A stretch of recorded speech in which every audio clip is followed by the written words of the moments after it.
What's going on, everybody? Welcome into the Blazers Uprise post-game show here on a Wednesday evening. The Blazers made their annual trip down to South Beach today and took their second loss of the season against the Miami Heat, 104-92. This was an interesting game. Much like the last Heat game, there were some fireworks. This time, instead of Kyle Lowry getting ejected in the second quarter, which happened the first time these two teams met, it was Jimmy Butler's turn. Jimmy Butler gets ejected in the second quarter. I'll get Eric's thoughts on that and see if he approves or disapproves of what happened there, and I'll maybe do a chat poll for that too, because I want to know if you guys think he deserved that second technical. This was a game the Heat played without Kyle Lowry. They were still able to get the job done behind some stifling fourth quarter defense that the Blazers kind of played into with their lack of offensive action.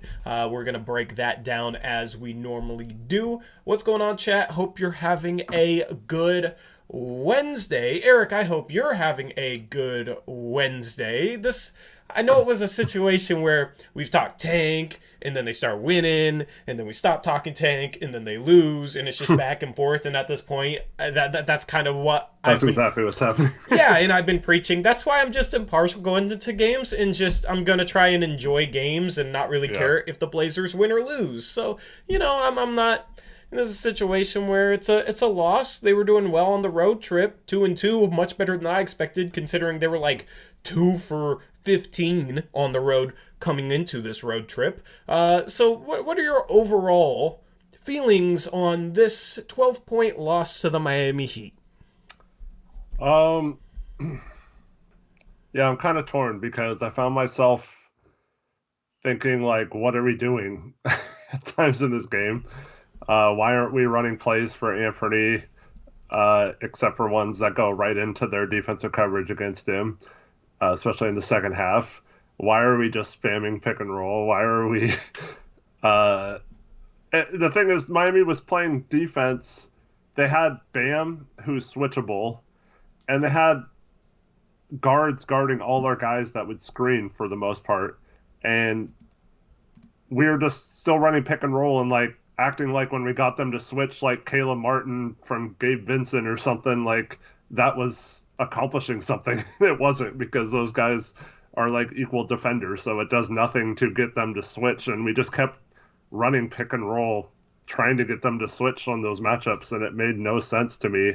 And then everyone else just stood around and watched, and it was right back to the disgusting basketball where no one moves and all that kind of stuff, and I just don't understand. And it's no wonder we scored 12 points in the quarter. It's completely obvious we cannot play that way. So I guess if you wanted to lose this game, it was good that we did that.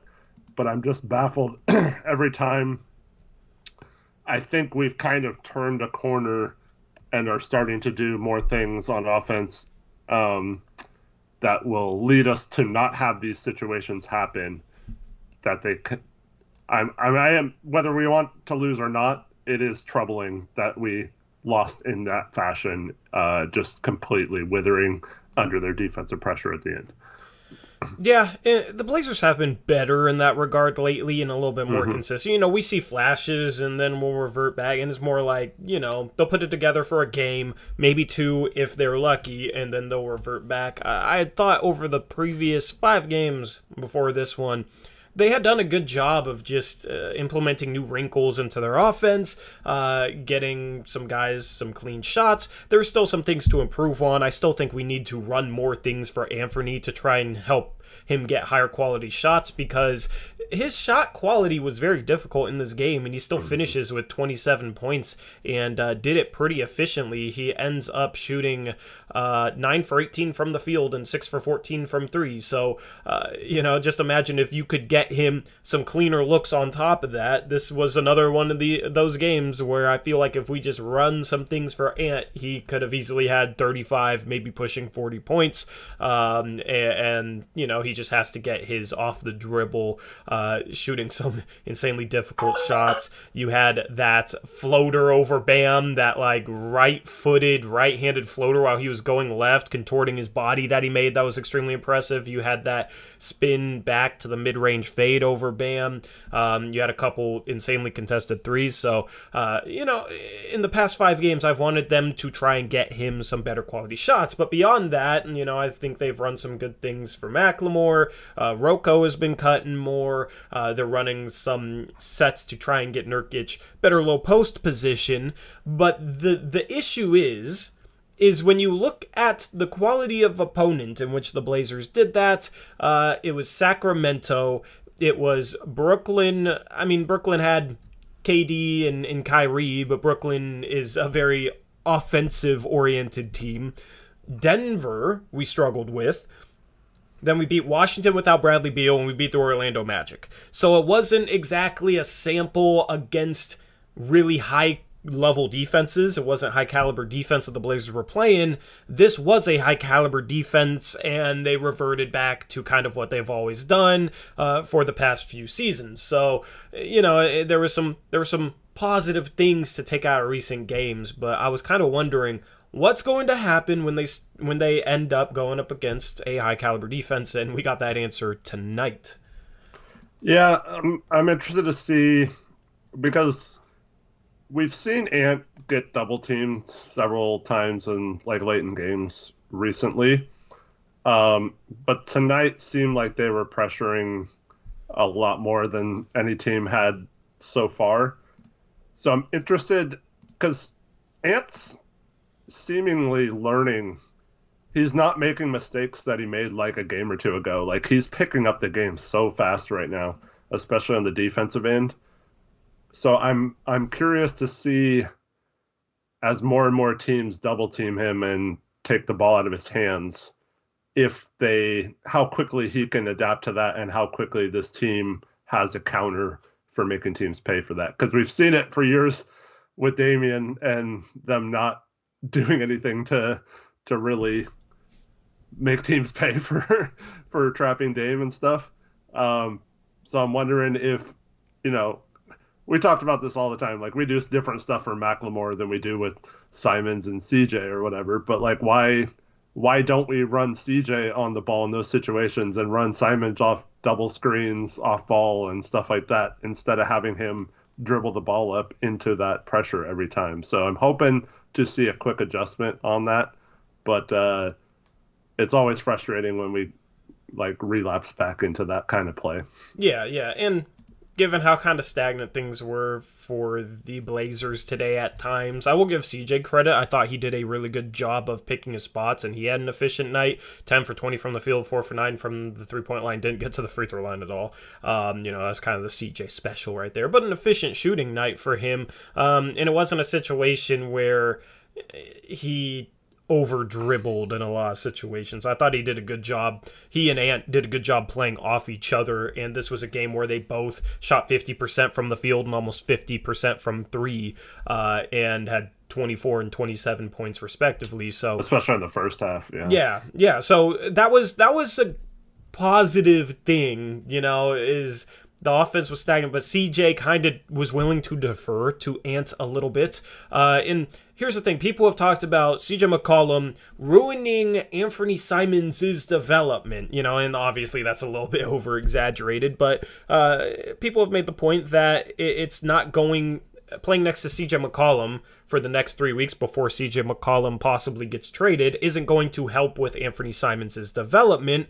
But I've made the counter-argument that Simons needs to learn how to get his next to another ball-dominant guard in the backcourt. If he can't do that consistently, play at a high level next to another ball-dominant guard, how can we ever expect Simons to play next to Dame in the starting lineup going into next year? So I actually think that playing with CJ during this stretch is only going to help Simons, because it's a situation where if CJ gets hot, Simons has to figure out, okay, maybe I should defer to him, try and set him up a little bit, and then when I get hot, I can still be aggressive and get to my spots and make things happen. And I thought tonight that was the most positive thing about this game, is they played CJ and Ant played extremely well off of each other, and Simons still got his, CJ got his. They deferred at the right times. They fed each other a couple times. Simons has 7 assists, CJ has 4. I thought that was a really positive aspect about this game. Yep. I thought because Ant hit a 3, and then the next play down, CJ brought it and made sure Ant got the ball again, and he hit another 3 in the first half. So I'm with you. I didn't feel like CJ forced a lot of shots, and the second half he did, but a lot of those were against the shot clock, or we weren't doing anything, and he had no choice. So I think. Yeah, I like the dynamic so far. I don't think it's like hindering Ant or anything. I would like to see either one of them on the floor at all times, so maybe you stagger them a little more. I thought we had a stretch in both halves where CJ and Ant were both on the bench. I didn't think that made a lot of sense. Yeah, I mean, here's the argument I want to make for that. It doesn't make sense if you're really trying to win the game. Right. Because the bench lineup was awful. CJ and Simons were both a +6. Meanwhile, you got Dennis Smith Jr. off the bench in 13 minutes. And I'm pretty sure like the majority of those minutes came with CJ and Simons off the court. In 13 minutes that Dennis Smith Jr. was on the floor, the Miami Heat outscored the Portland Trailblazers by 22 points. He was a -22. McLemore was a -24. So it didn't make any sense in terms of trying to win this game. But I'm wondering if Chauncey's, taken the long-term approach and thinking what I'm thinking, where Simons needs to try and figure out how to remain aggressive and play at the level he's been playing at next to a ball-dominant guard. So therefore he paired CJ and Ant as much as possible. That's the only explanation I have for it. Yeah, I mean, I see that point, but I also... like you can do that and give them some minutes without each other too, to where, I mean, I know Ant played a little bit without CJ because he's still seemingly on a little bit of a minutes restriction, but I just wish that we see that, so like we play the first like 7 minutes or whatever with that kind of attitude in both halves and maybe at the end of halves, but the times when CJ goes out, I want Ant to then take over, because we talked about this last stream. I don't want Ant to get in the same thing where he is with or like CJ. When Dame plays, CJ doesn't seem to know how to either play two ways or do what he's like something different when Dame's out of the game, right? Like he seems like if Dame plays, CJ plays the same way the whole game, and if Dame doesn't play, he plays a little bit better point guard wise or like distributing wise. So I want Ant to like be different in the sense where he can mix that up throughout the game, like play when he has to be the distributor, he can be the distributor. When he needs to be the main offensive threat, he can do that. So yeah, I mean, he's had a lot of experience being the main offensive threat the past few games. It almost comes so naturally to him that I'm not really worried about him being able to like flip the switch mid-game from, kind of deferring a little bit more next to a ball dominant guard and then, kind of taking the reins, just because he seems so comfortable, which is kind of crazy to say considering where he was going into this season, but he seems so comfortable taking the reins that, I don't know, it would be good to give him some of that experience, I agree, but I'm almost just not even really worried about that, to be honest. Yeah. I don't think I'm like exaggerating, but Simons is just really impressing me with how quick he's learning, and like just his mental ability, like just I feel like he's just the type of player you can just give more and more responsibility to, just keep giving him more information and he's going to soak that in and learn really quickly with it.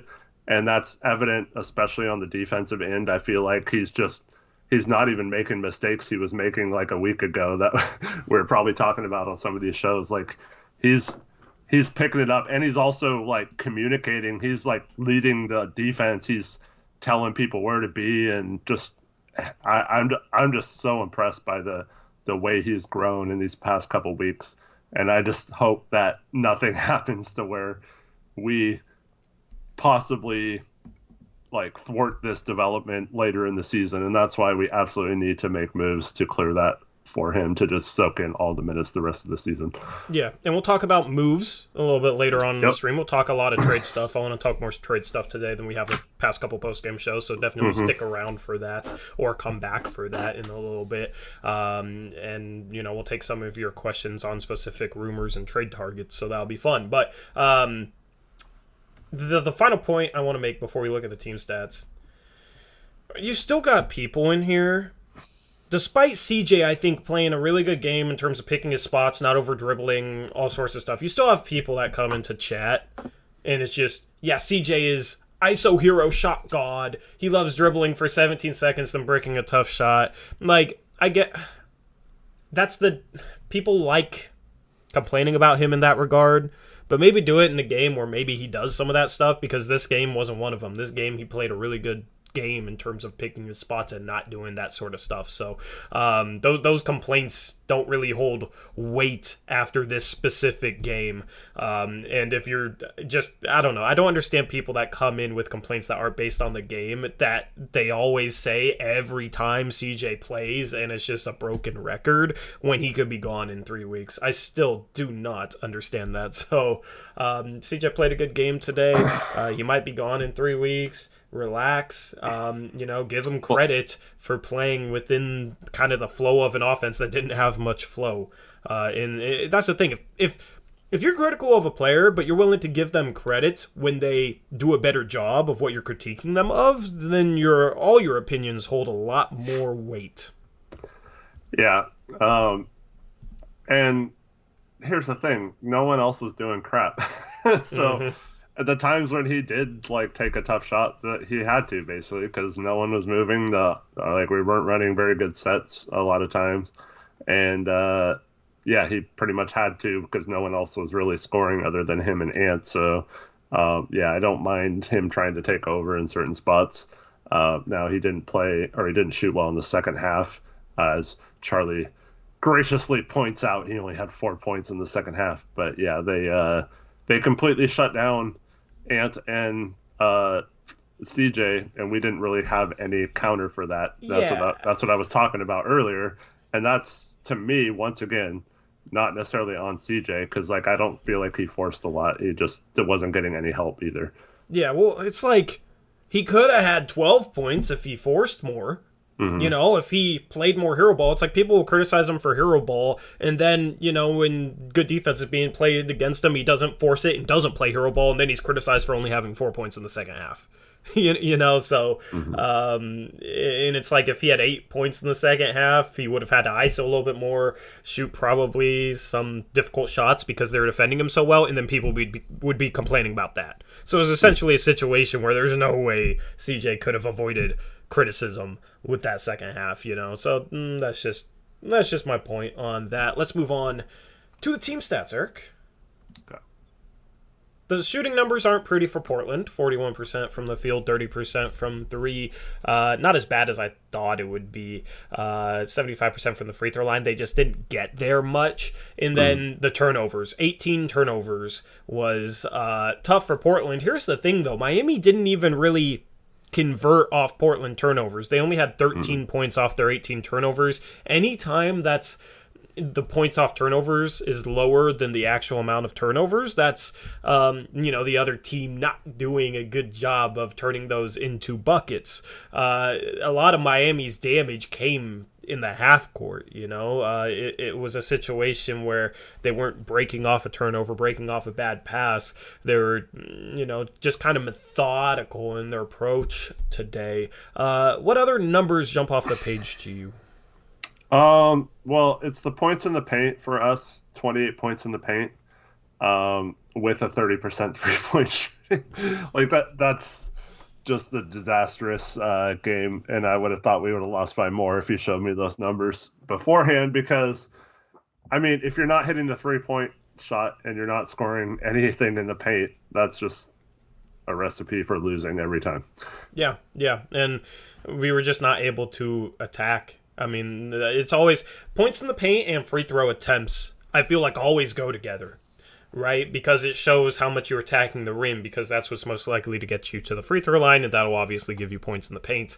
And we were not able to do either. Part of that, you gotta credit Miami. They played really, really good defense there in the fourth quarter. You know, we talk about how we focus on the Blazers and talk about how they're not running good enough action, but Miami really stepped it up defensively, and they're a well-coached defensive team. They have some guys that you wouldn't think of as good defenders that I think are better defenders than people realize. A Max Strus, even a Duncan Robinson. So, well, put them in a good system.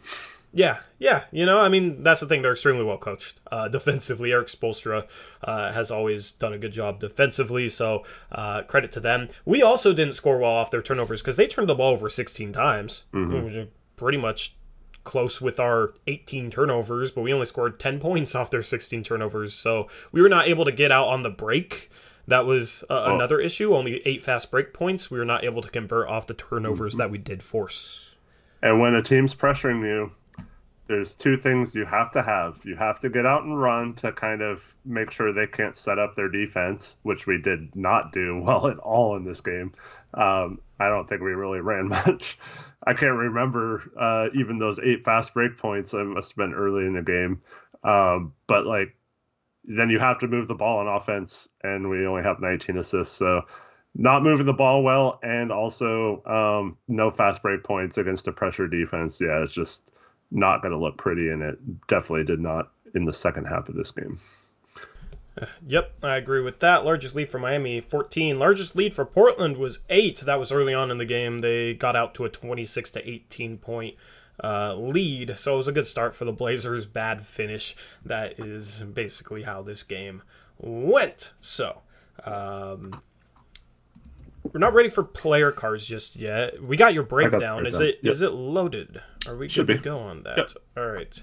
Let me... Oh, I don't have the stats in here yet. Let me download. I'm not exactly ready at the moment, so just give me a sec to load that up. Chat, if you got any questions, we'll take a little detour into talking to you guys for a couple minutes while I get things set up here. I'll let David Lester says 0 assists in the fourth. I think that's right, yeah. Ooh, that's bad. That's real bad. Mira says, not moving a ball with CJ, and I'm shocked like it was CJ's fault or something. See, that's what I'm talking about, man. Like, that's what I'm talking about. It's not CJ's fault at all. Anyway, yeah. Because the bench moved the ball so well, Eric. Yeah. The bench was just phenomenal offensively. We outscored them with CJ on the floor. This wasn't CJ's fault. YYC asks, who is Caleb Martin? Who is Caleb Martin? He's the twin brother of Cody Martin, and they finished their college careers in Nevada. Both went to Charlotte. Played, a little bit first 2 years, and then they decided to let Caleb go. And this year, both of them have really proven to be NBA caliber players and have both played good roles in rotations on their respective teams. Yeah, and Cody was looked at as the better one going into this season. I think that might have changed because Caleb has had some really big games. Yeah. Both guys were undrafted, wait, did one of them get drafted? I know one of them wasn't drafted. I don't remember if I think Cody got drafted really high, like 34, 35, if I'm not mistaken. And then I think the other one went undrafted and they signed him, but I might be mistaken on that. I want to say they I thought it was a terrible pick at the time, but yeah. I'm looking forward to this year's draft. I think this is going to be the most we've kind of studied some of the prospects there, so we'll see if maybe we have a better hit rate on calling out sleepers or not, because we definitely hit on some sleepers. Herb Jones was my guy last year, but 36. Cody Martin, 36. 36. Okay. I'm almost ready. Actually, I am pretty much ready. With your breakdown, let's head over. Let's change this from Orlando to Miami.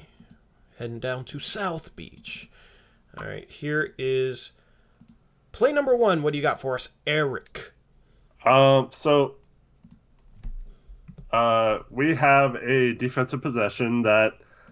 So to be fair, the Blazers have been playing better defense lately, and they are now up to 28th in defensive rating, so we passed 2 teams, so congratulations there. But we have a play here where, so I think this Gabe Vincent's going to pass to Martin in the corner, and Roko's just going to act like he's going to steal the ball, but he misses and falls into the stands or the bench, and completely takes himself out of the play because he was hunting a steal instead of, playing defense. Or I think we're in a zone here too, so he should have been in his area, not gambling on a steal here. And then Martin's going to drive, and Bam's going to roll, and Nurk gets stuck. Because if Nurk goes to Martin, he's going to dump it right off to Bam for a dunk. If Nurk goes with Bam, Caleb's going to just drive right in and lay it in. And Nurk makes the decision. You got to stop ball, so this is a bad decision by Nurk as well. So he's going to let Caleb drive in, and he's going to sag off a little bit. And in the fourth slide, you see Caleb gets a wide open lay-in. And Roko took himself out of the play by a gamble, and I just don't like doing so in those situations. I'd rather just play straight up and try to get a stop with good defense versus gambling on steals. Yeah, especially up 6. I understand this if you're down 10 in the fourth quarter and you have to make some quick plays. You have to try and force some turnovers and get quick runouts in order to come back in the game. I would understand it more in that sort of situation, but you're up 6 in the middle of the third quarter. But that's also a reason why you can't base good defense off of steals and blocks, because some players will chase them, and Roko's been chasing them more than I've ever seen any Blazer player chase steals so far this year. And if you look at his steal and block numbers, they look really good. The problem is it only makes up 6 of his defensive possessions. So what's happening the other 94% of the time? That's why you can't base good defense off of steals and blocks. That's why, I don't know what to make of a guy of Miles Turner. This is a little side detour right here, but I don't know what to make of Miles Turner. He has great block numbers, but we've witnessed as Blazer fans Hassan Whiteside chase blocks before. So there's a lot of fine-tuned aspects of defense, and some players will chase those stats and actually be worse off for it and hurt their team because of it, just like this play with Roko going for that steal. And people will sit here and say, what is Nurkic doing? Why isn't he helping? But Nurkic is in a tough position anyway, because if he helps, it's a lob to Adebayo. So it was basically just a situation where we're screwed because Roko chased a steal. Yep. So, good play. Yep, just... we played pretty good defense. There wasn't a lot of super bad mistakes we made. Deadman got loose in the paint several times off pick and roll. Some people made some nice passes to him, but there was. If you want to have a solid defense, you can't make that mistake. If you do, you have to get a steal. You cannot take yourself out of play and miss the ball. Yeah, absolutely agree with that. All right, Eric, what do you got in play number 2? So this is just an example of the fourth quarter dreadful offense, and I could have picked any number of 10 to 12 plays that would have been exactly like this, and so we're gonna start. We're already starting our offense. It's 16 seconds into the shot clock before we even get into the offense. And what are we going to do? We have Caleb Martin guarding Simons. We have Gabe Vincent guarding Roko. But we're going to use Roko as the screener to try to force a switch. Like I said, it's two guys that can guard Ant in a one-on-one situation. So it does us no good to set a screen here, but we're going to do it anyway. And in the second slide, we see that Vincent switches on to Ant and creates no mismatch. And Roko's just going to vacate to the other side in the third slide. Ant has nowhere to go, so he just throws it over to the other side. What are we doing here? Trendon's just standing in the corner. I think it's McLemore in the bottom corner is just standing there. No one's moving. So we throw it over to Roko. How do we expect to score in this situation? We don't have anything going on. We're not doing anything other than pick and roll with everyone else standing around.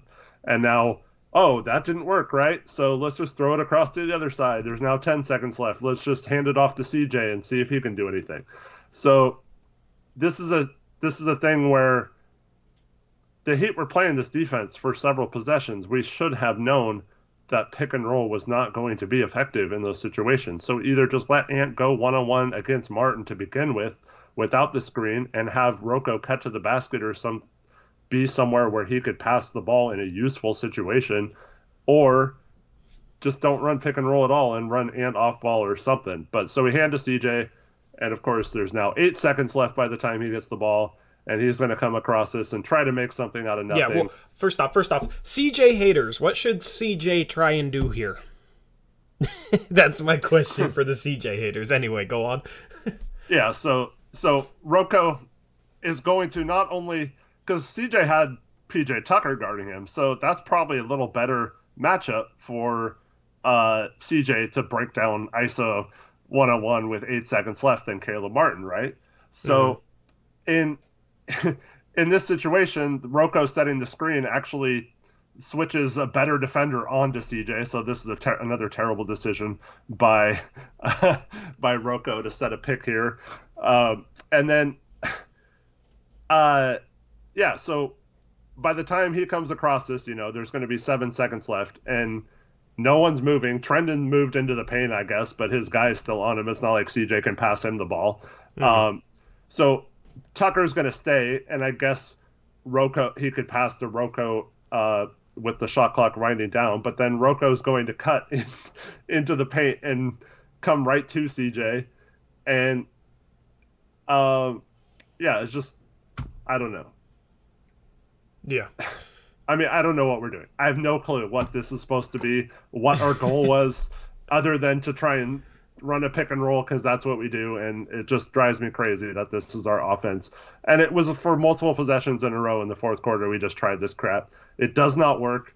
This will never work unless you just get someone like CJ or Ant or Dame to hit incredibly tough shots, which they're capable of. And once again, that's why they're good at what they do and why we need those players on our team at times, because they can bail us out of stupid sets like this.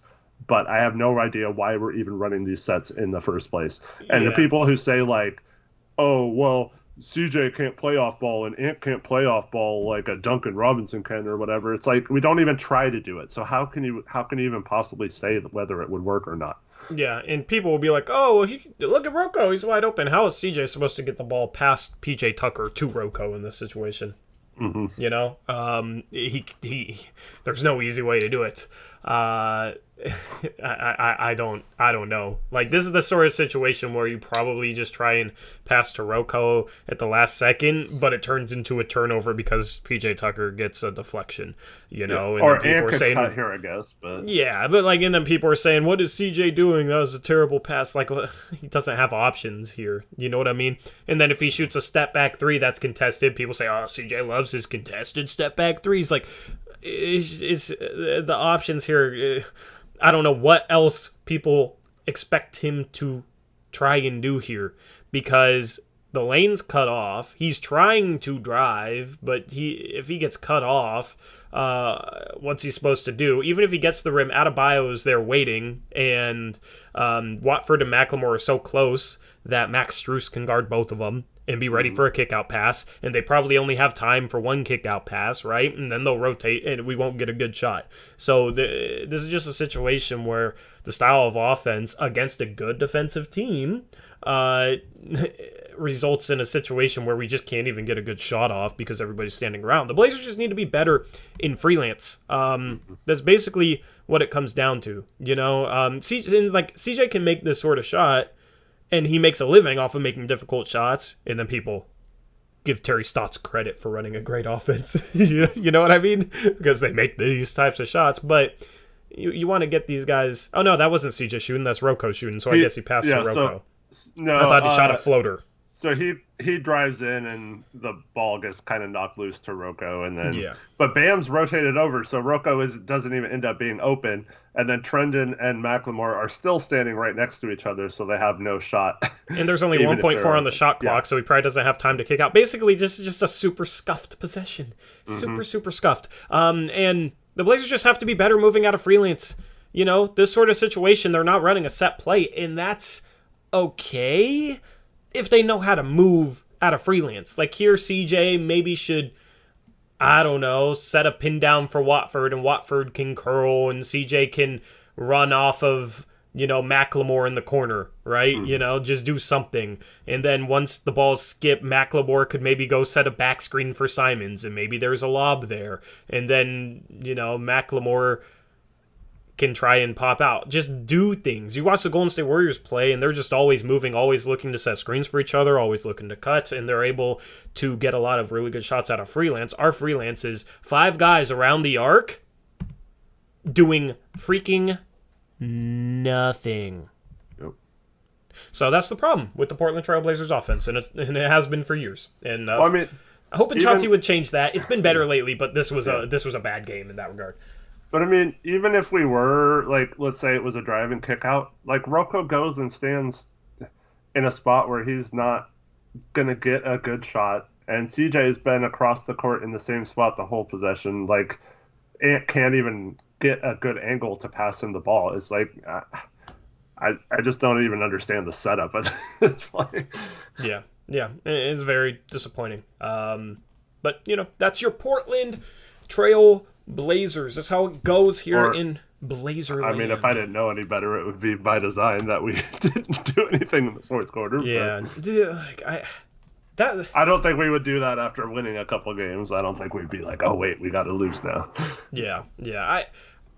I don't enjoy playing basketball just standing around on offense, right? If I don't have the ball in my hands, I'm setting a screen for somebody. I like moving. It's fun, dude. It's you get a rhythm, you get a flow, you're moving around, and then if other guys do it, when you have the ball, you can dime them up, because somebody will cut, and you can throw them a beautiful backdoor pass, or drive to a guy and try and draw their defender and then feed to somebody coming off the screen.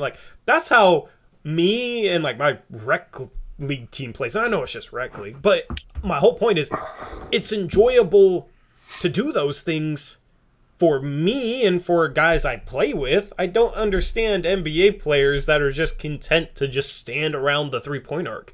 It's not fun. I don't understand. Maybe they're all just out of shape and gassed. I don't understand what the reasoning is for it, because you would understand if it's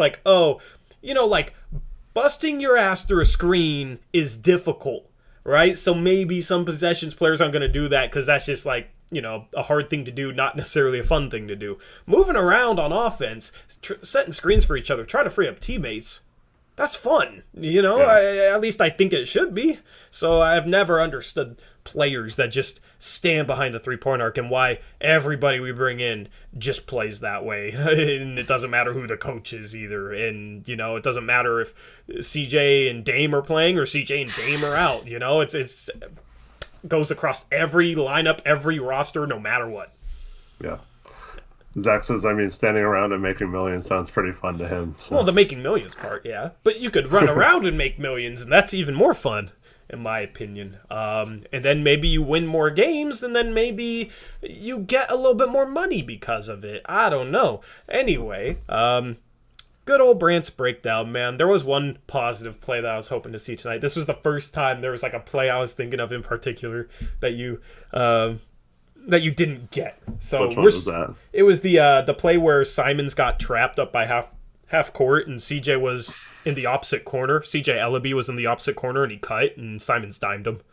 Oh yeah. You know which play I'm talking about? Yeah. I'll include that in a film breakdown. I'll be dropping another film breakdown here shortly. So if you want to see that, hit the join button. That just gives me a chance to shine with that play. So actually, I appreciate it.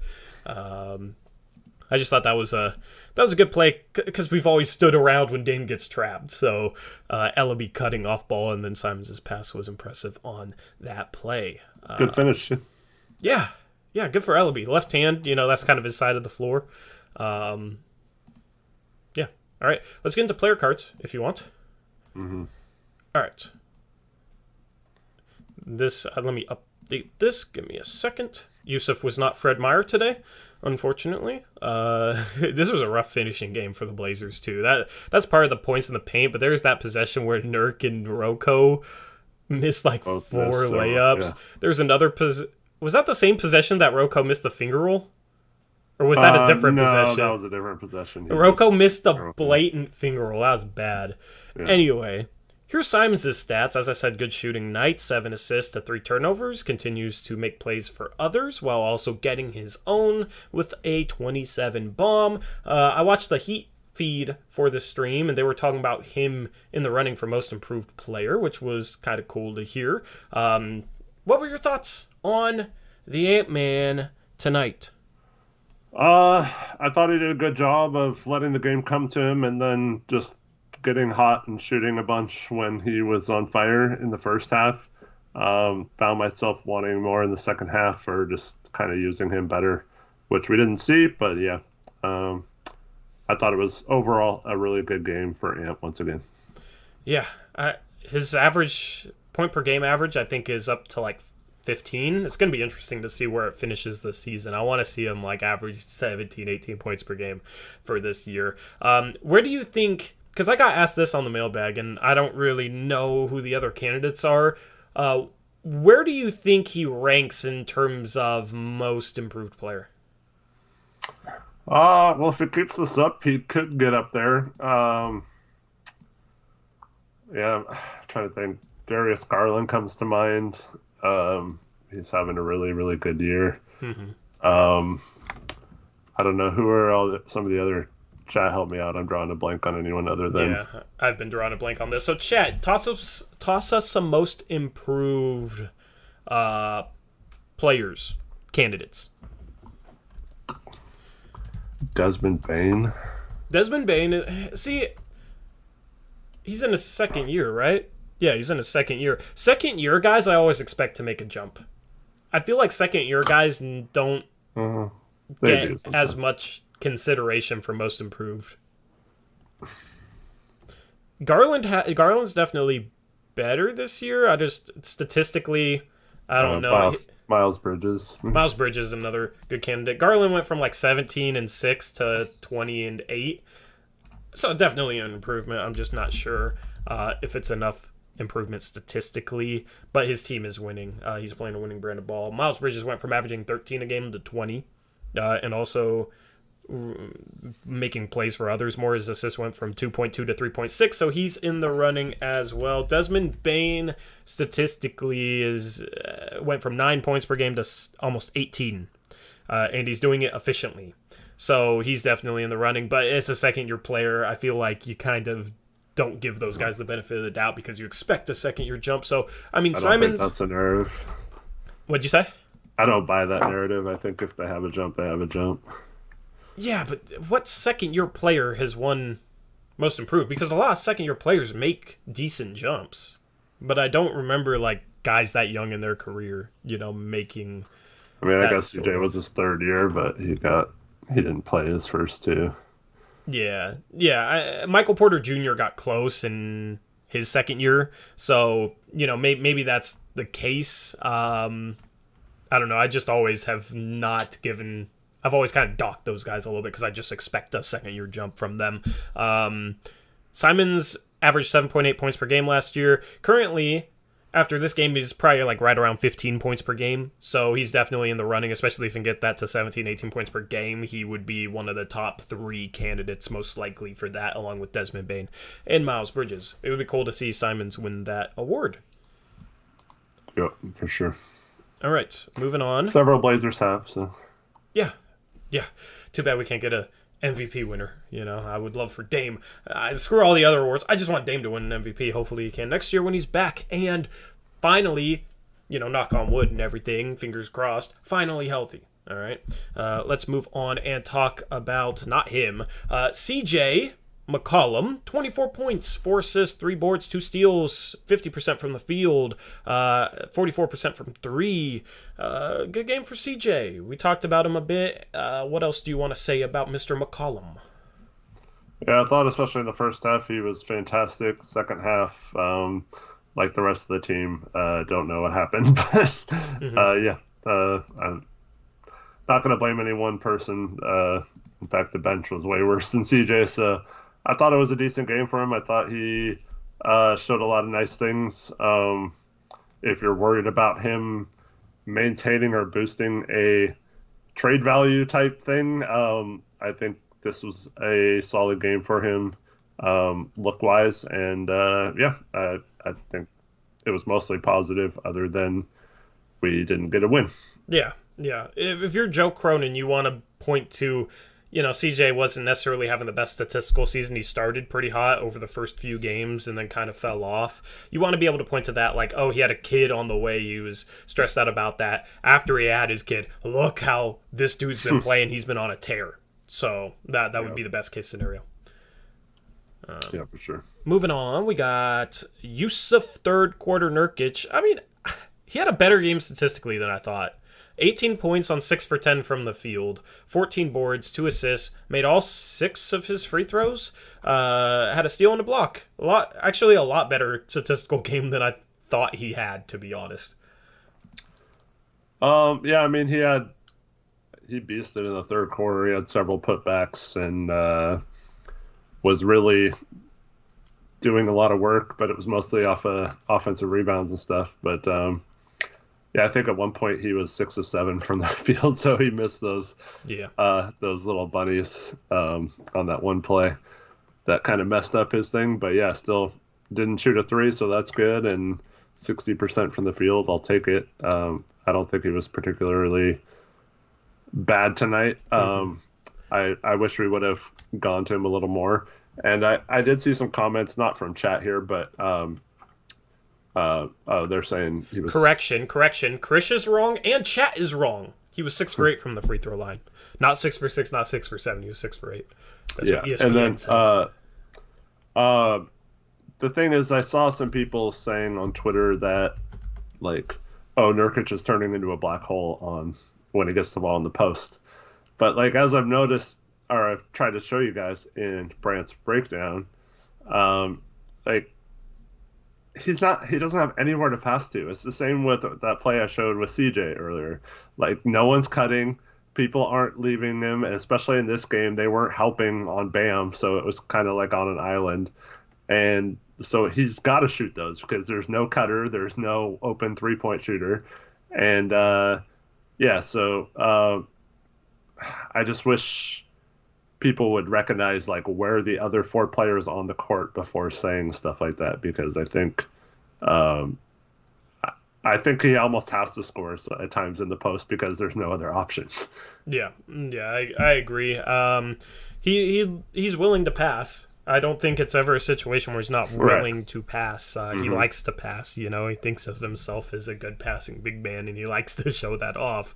But if everybody's just kind of standing around, he just doesn't have that opportunity. Can't blame him for that. That's a real good point. Let's move on to Robert Covington. Where do you think his trade... Okay, so every Roko slide from now on, Eric, I'm just going to ask you, trade value after this game, up, down, or neutral? I think it's fairly neutral. I mean, you just look at the 11 and 12, it's fine. But once again, shoots like crap. I mean, I guess 3 for 6 from 3, but 0 for 5 inside. Including that wide open lay. That was bad. The worst part about it, too, that was another assist for Ant. But, yeah.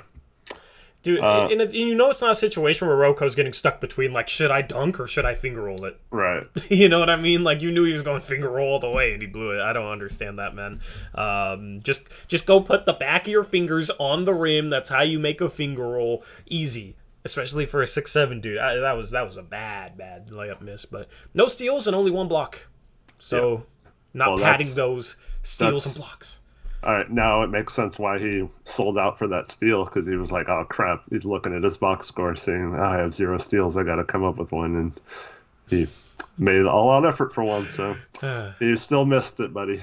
Yeah, I mean, I applaud the effort for the steal chasing. I applaud going full Hassan Whiteside, Roko. Keep trying to raise that trade value, man, and you'll end up in a situation that you'll probably be happier with, to be honest with you. Just keep making those threes. Let's get that 3-point percentage up around like 37, 38%. Be a little bit easier to pitch you onto teams. We're going to talk trades in a bit, and we'll talk a little bit about Roko. In that regard, let's move on to Dennis -22 Smith Jr. I mean, that's maybe the worst plus minus of the entire year, Eric. Obviously not all his fault. It definitely isn't, because we lost some games by 30 earlier in the season with some really bad plus minuses. I meant like the worst plus minus when you consider how many minutes he played.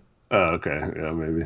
Yeah, -22 in 13 minutes. But I mean, I don't know. 2 for 3 from the field, misses only 3. No surprise there. 1 for 2 from the free throw line. Had a block. That was his 3 was like a runner at the end of the second quarter, I think. So yeah, that's right. Yeah, well, no surprise there. You know, he doesn't make normal threes. He doesn't make running threes. What do you think of DSJ? I thought he was okay, but yeah, obviously didn't translate. But I mean, most of his minutes were with Elleby, Trent Watford, and Snell, and yeah, some of our lineups were just ridiculously bad tonight. Yeah, McLemore wasn't hitting tonight, so he was kind of a negative as well. So yeah, who's he supposed to pass to? Yeah. I don't like Dennis Smith Jr. Oh, I just accidentally yanked my headphones. I don't know if that sounded weird on stream. But I am not as enamored with Dennis Smith Jr. as it seems like some fans are. You know, it seems like some fans we need to keep him next year, and I guess he's fine as a third guard. I don't know, man. I wouldn't mind going in a different route for a third string guard, maybe somebody with a little bit more potential. I don't know. He's done a decent job. He's done a better job than I expect. It's still a situation where I'd almost rather bank on upside, and I just don't think he has much upside because I don't really trust that he'll ever figure out how to shoot. If he could, that would be phenomenal, and he'd prove me wrong in a heartbeat because that's really the key to unlocking this game. But overall, I'm just kind of... Mm-hmm. I don't know. I'm just kind of not... I don't want to make this like a really negative thing, but I'm just kind of done with Dennis Smith Jr. Yeah. I don't want to say I'm done with him. I think he's fine, and I still think you could do some things with him if you have better players around him that can shoot the ball. Or, I mean, we haven't seen him with like a lob threat really. So that's one thing I would like to see him play with a lob threat big, because I feel like he could get in the paint and just throw it up to the big trailing or whatever. Mm-hmm. So we don't really have that on our roster. But yeah, I wouldn't say I've given up on him, but I think I don't know. I think he's been fine. Yeah, and I don't disagree with that. I don't know. You look at the way Watford's played, and Watford, we'll talk about him in a second. Next year, I just want to go with a young guy, maybe an undrafted rookie with some potential, maybe a guy that could pop, because we've shown that we can develop guards, and Chauncey can develop like young players. I would love to give him like a project third guard next year, and we don't know what the guard rotation will look like. I would just like to kind of go that route and get a guy who's maybe very raw but has some upside, low floor, high ceiling type of guy, just to see what Chauncey could make out of him. Anyway, let's move on to Tony hit a Snell. Tony hit a shot, Snell-a-roni. He hit a 3, Eric. Good for him. 1 for 3 from 3, so 33%. We talked about him 50-50, 100 going into the season. Now we're celebrating the fact that he went 1 for 3 from 3 in a game. Wow, how the mighty have fallen. Man. Speaking of guys I'm done with. Yeah. Unfortunately, the 19 minutes were because of an injury by someone that we didn't get to yet, unfortunately. But, man, I really hope if we make a trade, it's like a 1 for 2 type trade that we throw in as part of that trade as well. Yeah. Speaking of your thing, that's like what does 19 minutes for Tony Snell accomplish? It's like he's not going to be in the rotation if we are good, and he's not like a developmental guy that we could potentially groom into someone who could help us rotation wise, like a Nas or a Simons in previous years where we've asked that they get minutes like this. So I'd rather just throw Greg Brown out there and get 19 minutes and just let him like do stupid things on the court because I just think we're wasting minutes right now with Snell. Yeah, and Snell played some minutes at the backup 4. I wish we would have just figured out a way to get those minutes to Trendon and played them even more. And as Bonnie points out, he was a +2 though, so good for him, man. Good for him. +2. That's the only positive on his stat sheet the entire month, unfortunately. You can't even pitch about another team, Eric. He's shooting 32% from 3. It would have been better if we just, like, if he was injured all year and then got healthy and we could be like, I mean, he was a 50% shooter last year. You know, he could help your shooting off the bench for a low second-round pick. You know, maybe you could pitch him. But, I mean, the dude, when he doesn't make threes, he's not a good defender. He doesn't do anything off the dribble except slowly fall to the ground. He just no redeeming qualities besides his shot, and his shot has abandoned him this year. Yeah. So. Well, I mean, we saw why am I drawing his name? Drawing a blank on his name. The guy got traded from the Spurs, Bryce. Brendan Forbes. Brendan Forbes, yeah. Bryce, Brendan. Bryce. But anyways, we saw him get traded for a second yesterday. I mean, maybe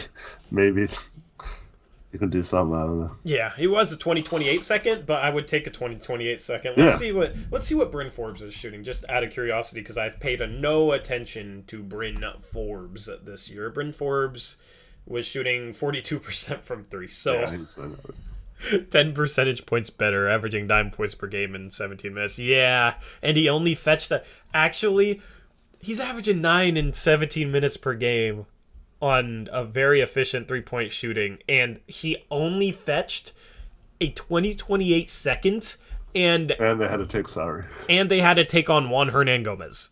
So I don't think Tony Snell's going to have any value. Now, another guy we'll throw him in a trade. Yeah, another guy we'll talk about in a sec. We'll talk about McLemore, and maybe he kind of fits the mold of a Bryn Forbes trade. But first, we got to go to Trendon's jail. 2x3, 1x2. He had 2 points, 2 boards, 2 assists, 1 steal, 1 block, 1 for 2 from the field, missed a 3, played 20 minutes. What'd you think of the jail master today, Eric? I still like Watford's minutes, man. I think he's doing fine out there, and I don't think he's a center, so he's kind of playing out of position, but I think he's holding his own. He got schooled a few times by Bam there in the fourth quarter when he had to come in when Nurk was in foul trouble, but I mean, Bam's a really good player, so I don't really necessarily blame him. But I thought he was okay tonight. Yeah, he had a play that impressed me. He didn't end up getting a block for it, but rotated extremely quickly to help onto a guy that wasn't his man. I forget who it was driving, and then made him miss the layup at the rim. He's been quicker than I thought defensively. I've just been pleased with his defensive ability, and I think if he can figure out how to knock down threes consistently on a little bit of volume, then you'll see an impressive player going forward, because he can dribble, he can pass, he can, he's kind of crafty going to the rim. He's decent in terms of strength. He just needs to be able to make guys respect his three-point shot. Because if he can do that, then he's a 3-and-D guy that maybe has a little bit of playmaking upside, and then you're talking about maybe, like a Larry Nance Jr. type of guy, maybe not to that caliber, but even if you get, 75% of that, that's still a good role player, considering the dude was undrafted and on a 2-way contract. Yeah, for sure. Completely agree. Yeah. Do you know what a standing reach is? I do not. I could maybe look that up.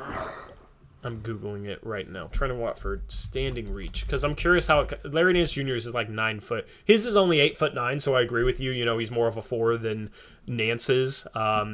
I think 4 is definitely his main position, more reason why he needs to be able to knock down threes, and I think he'll get there. His shot, decent form. It's not like he's missing terribly or anything, so I think he'll get there. Let's move on to CJ Elleby, 18 minutes, 2 points. I wish he had 18 points in 2 minutes. 18 minutes, 2 points, 2 boards, a steal, an assist. He didn't really make much of an impact. His only bucket was that cut when Simons got trapped, which was a good cut by him, so credit to him for that. Outside of that, missed both his threes. What'd you think of Elleby? I thought he was fine. Obviously, don't want any of your role players to go 1 for 3 and miss both threes. He also got them in the bonus with 3 fouls in like 7 minutes in the first half. So gotta knock out some of those fouls, especially when you're a role player. You don't want to be getting 3 quick fouls like that. We saw Trendon foul out in 8 minutes a few games ago too. So those kind of guys can't commit so many silly fouls, but I do like his aggression. Just gotta make sure you don't get fouls reaching in and doing stupid things. But other than that, I thought he was solid.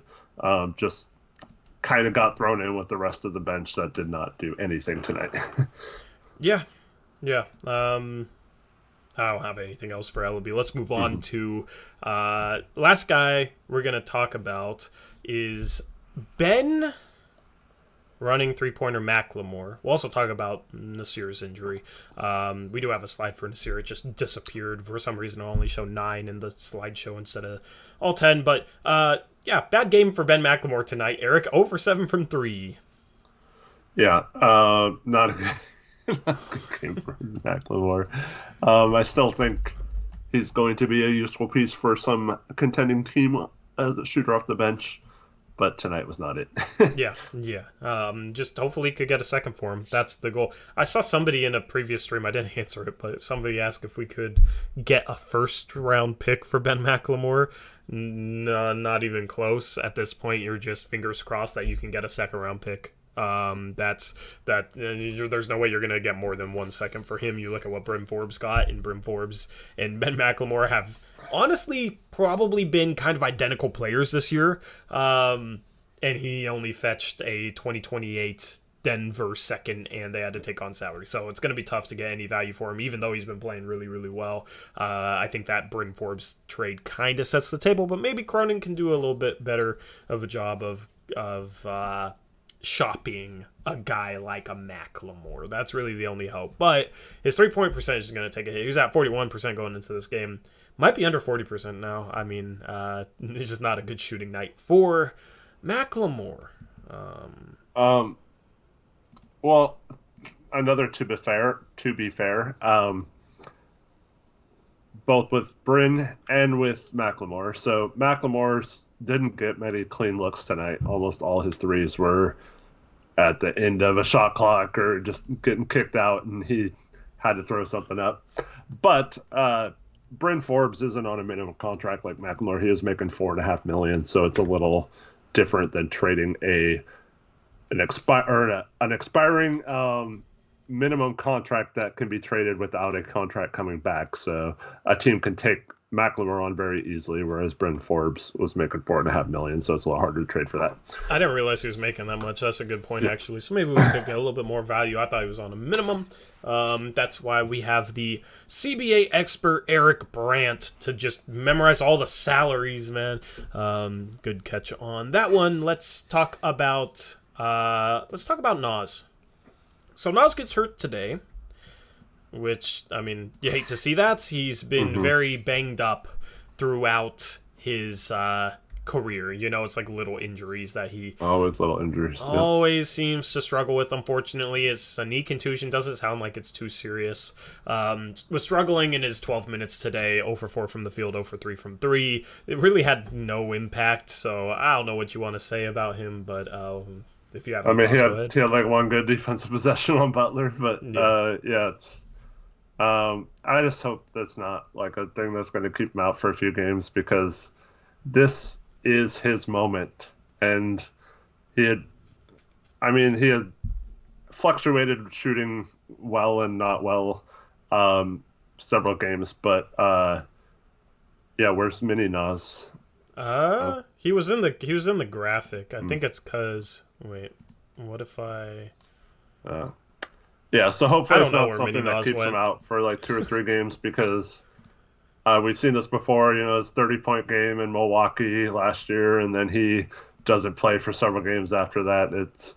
This is a great opportunity for Nas, and I have a feeling, you know, once Norm gets back, if he's battling injuries and stuff like that, that he's not going to, or he might be the kind of guy who loses a little bit of confidence in himself, and I hope that's not the case. But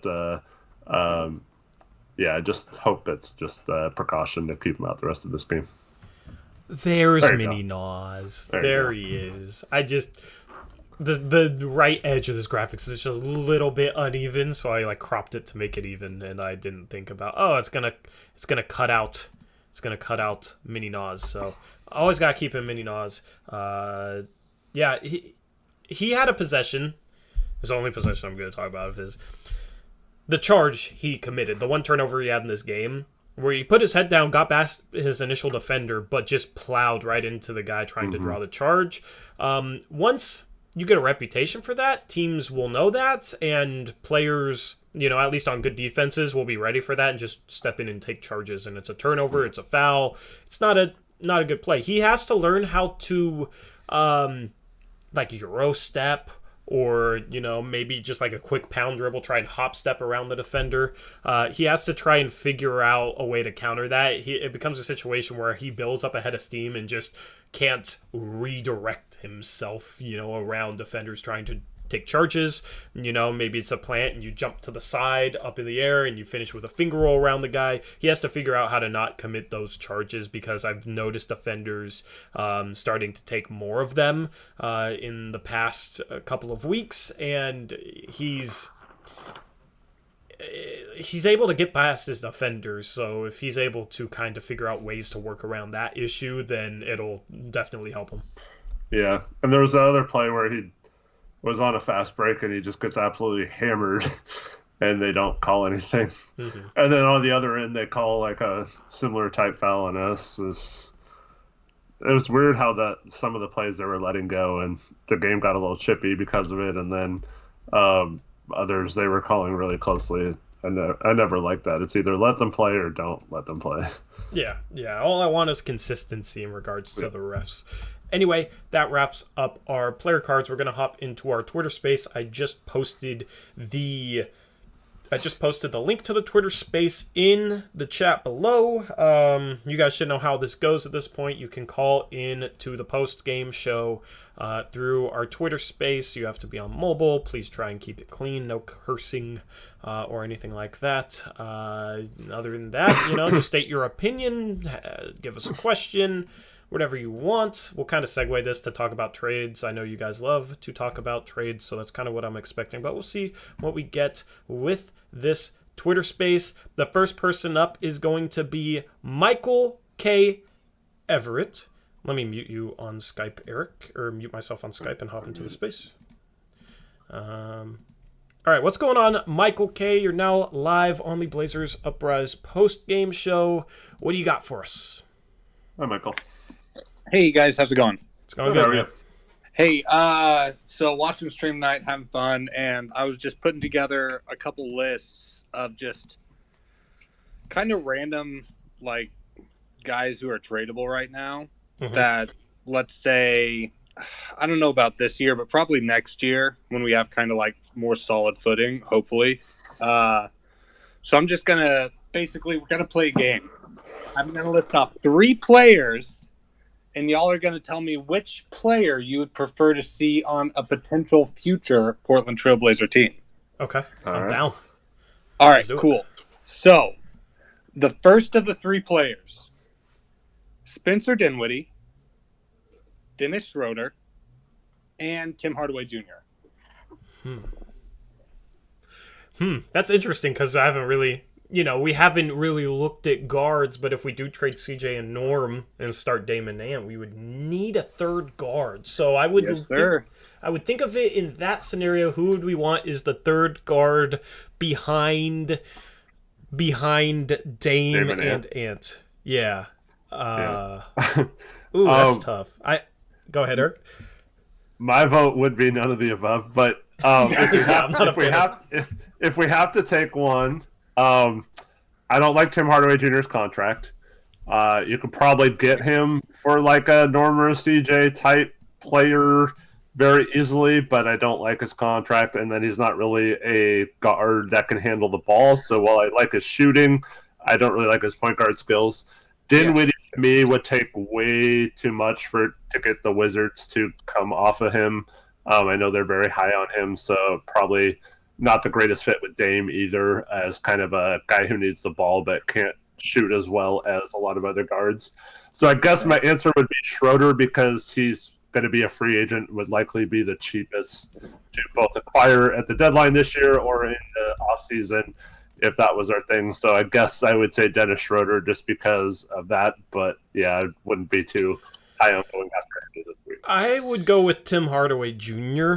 I think he's struggled this year, but assuming he kind of gets back to what he's done the past couple seasons prior, I think he's the most effective in a bench role of the three guys. And then, he has 2 years left on his contract, Eric? Next year, is he an expiring? He just re-signed in the offseason. I don't know. Yeah, actually, I mean, I still think his contract is tradable. I mean, apparently Eric Gordon has value in this year's trade deadline, so I still think it's a salary matching piece that you can throw in. Not thinking about trade packages, because this would be for next year, probably an off-season move. I think I would lean towards Tim Hardaway. Yeah, he signed a 4-year, $75 million contract, so he still has 3 years after this one, 3.5 years left. Yep. Chat is saying Dennis. I see a few Dennises in chat as well. So. All right, cool. Yeah, I'd have to agree with Eric probably, but I mean, we don't know what type of bag Dennis Schroeder's going to acquire this offseason. I think he's going to be like an MLE type player from now on. I don't think his reputation is good enough to get much more than that from any team. Yeah, he passed on the bag supposedly, so yeah. I think he's already missed the boat on that. You say so. All right, okay. So the next one, and I only have two. Sadly, I wish I had a big list, but I only have two. Here's the next one, and I like this one, but that's just because there's a previous Blazer on it. Okay. All right, so Nemanja Bjelica, Torey Craig, and Mo Harkless. Ooh, you're speaking to me with Bjelica. You're speaking to me with my guy Torey, and you're speaking to me with former Blazer Mo Harkless. Honestly, offensively, Bjelica in a heartbeat. Oh yeah, easily. But he's the worst defender out of the three. I would probably... There's some give and take with these three guys. Yeah, we just need a defensive guy. We need, kind of a defensive leader, and I feel like maybe Torey Craig could be that guy, so I'd probably go with him. Eric? Yeah, I would put... I don't remember the third guy, but I would put him third. Who was the third guy? Mo Harkless. Mo Harkless. How can you forget Mo Harkless, man? I'm sorry. I'm disappointed. Mo's been terrible the last couple of years. There was a time where I would have gladly brought him back, especially at the salary level he's been at. But yeah, I just don't really like what he's been bringing to the Kings. And you could say it's the Kings, and maybe you could still get something for him. But Miami also traded him away for a different role player that a couple years ago. So I would say Harkless is third. It's tough between the other two, but like Torey said, I just think Torey Craig is kind of that guy who just gets in and mixes it up, and one of those guys that is always hustling. He plays much bigger than he is and always gives effort, and I think Chauncey would like a guy like that, so I would say Torey Craig. All right, cool. I put the link in chat for where I got all the tradable assets. Okay. If anybody wants to go look at it, cool. But appreciate you guys letting me be on the show. Appreciate you. I'm looking forward to more of these because this was fun, man. Okay, cool. I'll keep bringing them. Bring it next time. Perfect. Right, thank you. Have a good night, Michael. Yeah. Phenomenal call, man. Phenomenal call. Just Trevin points out he got traded for Bielitsa, didn't he? As part of that trade. Who? Mo Harkless from the Heat to the Kings. Yeah. Oh, yeah. That would have been the trade, yeah. Bielitsa's had a good bounce back season this year.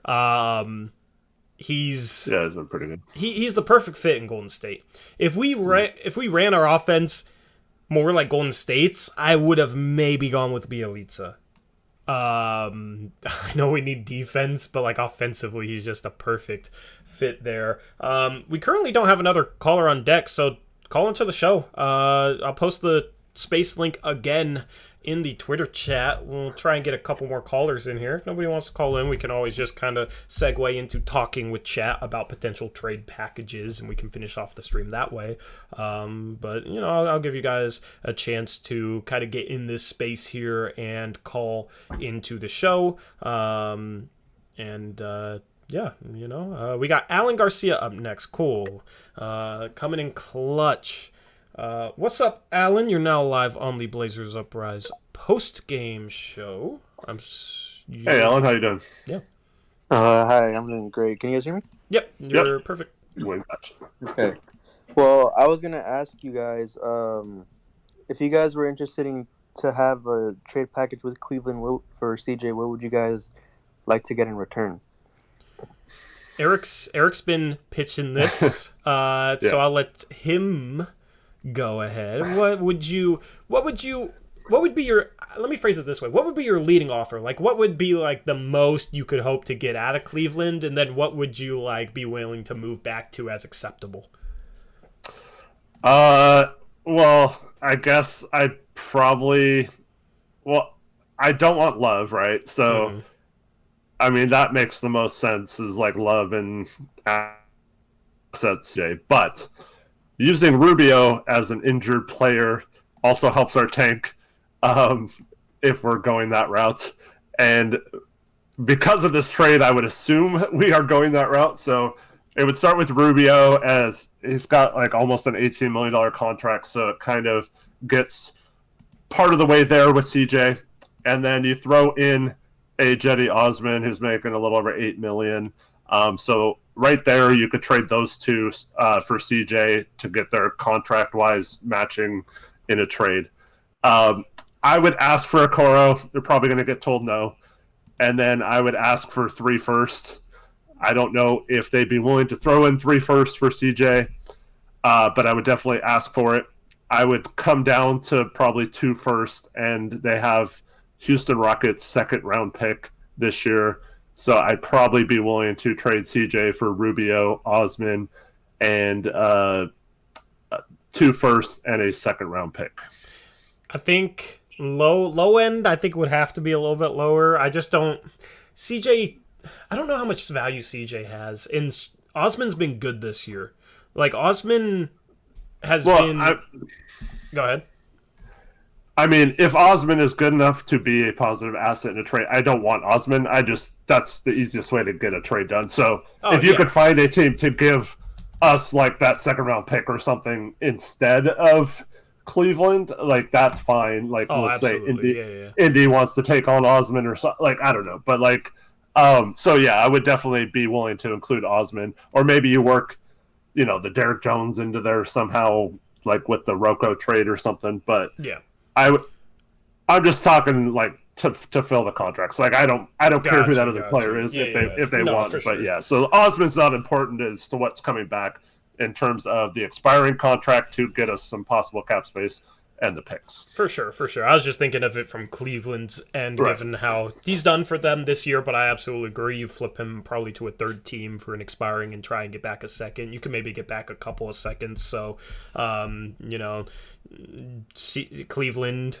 Yeah, I think that's the trade package that makes the most sense if they want to go out and get CJ and bring him home would be Rubio, Osman, and 2 firsts, and then flip Osman for a couple of seconds, and the Blazers can get 2 firsts, 2 seconds out of CJ, as well as an expiring contract. That's a pretty good return. And then, you wouldn't want to necessarily keep those picks. It's just part of the whole big picture in the offseason. You would probably try and flip them for a front court player that might become available along with some other assets. Maybe Jaylen Brown finally becomes available to be our starting small forward, and you have a bunch of picks that you can kind of send Boston's way, and maybe that's something they'd be interested in. So that's what I would be interested in for a CJ return from Cleveland.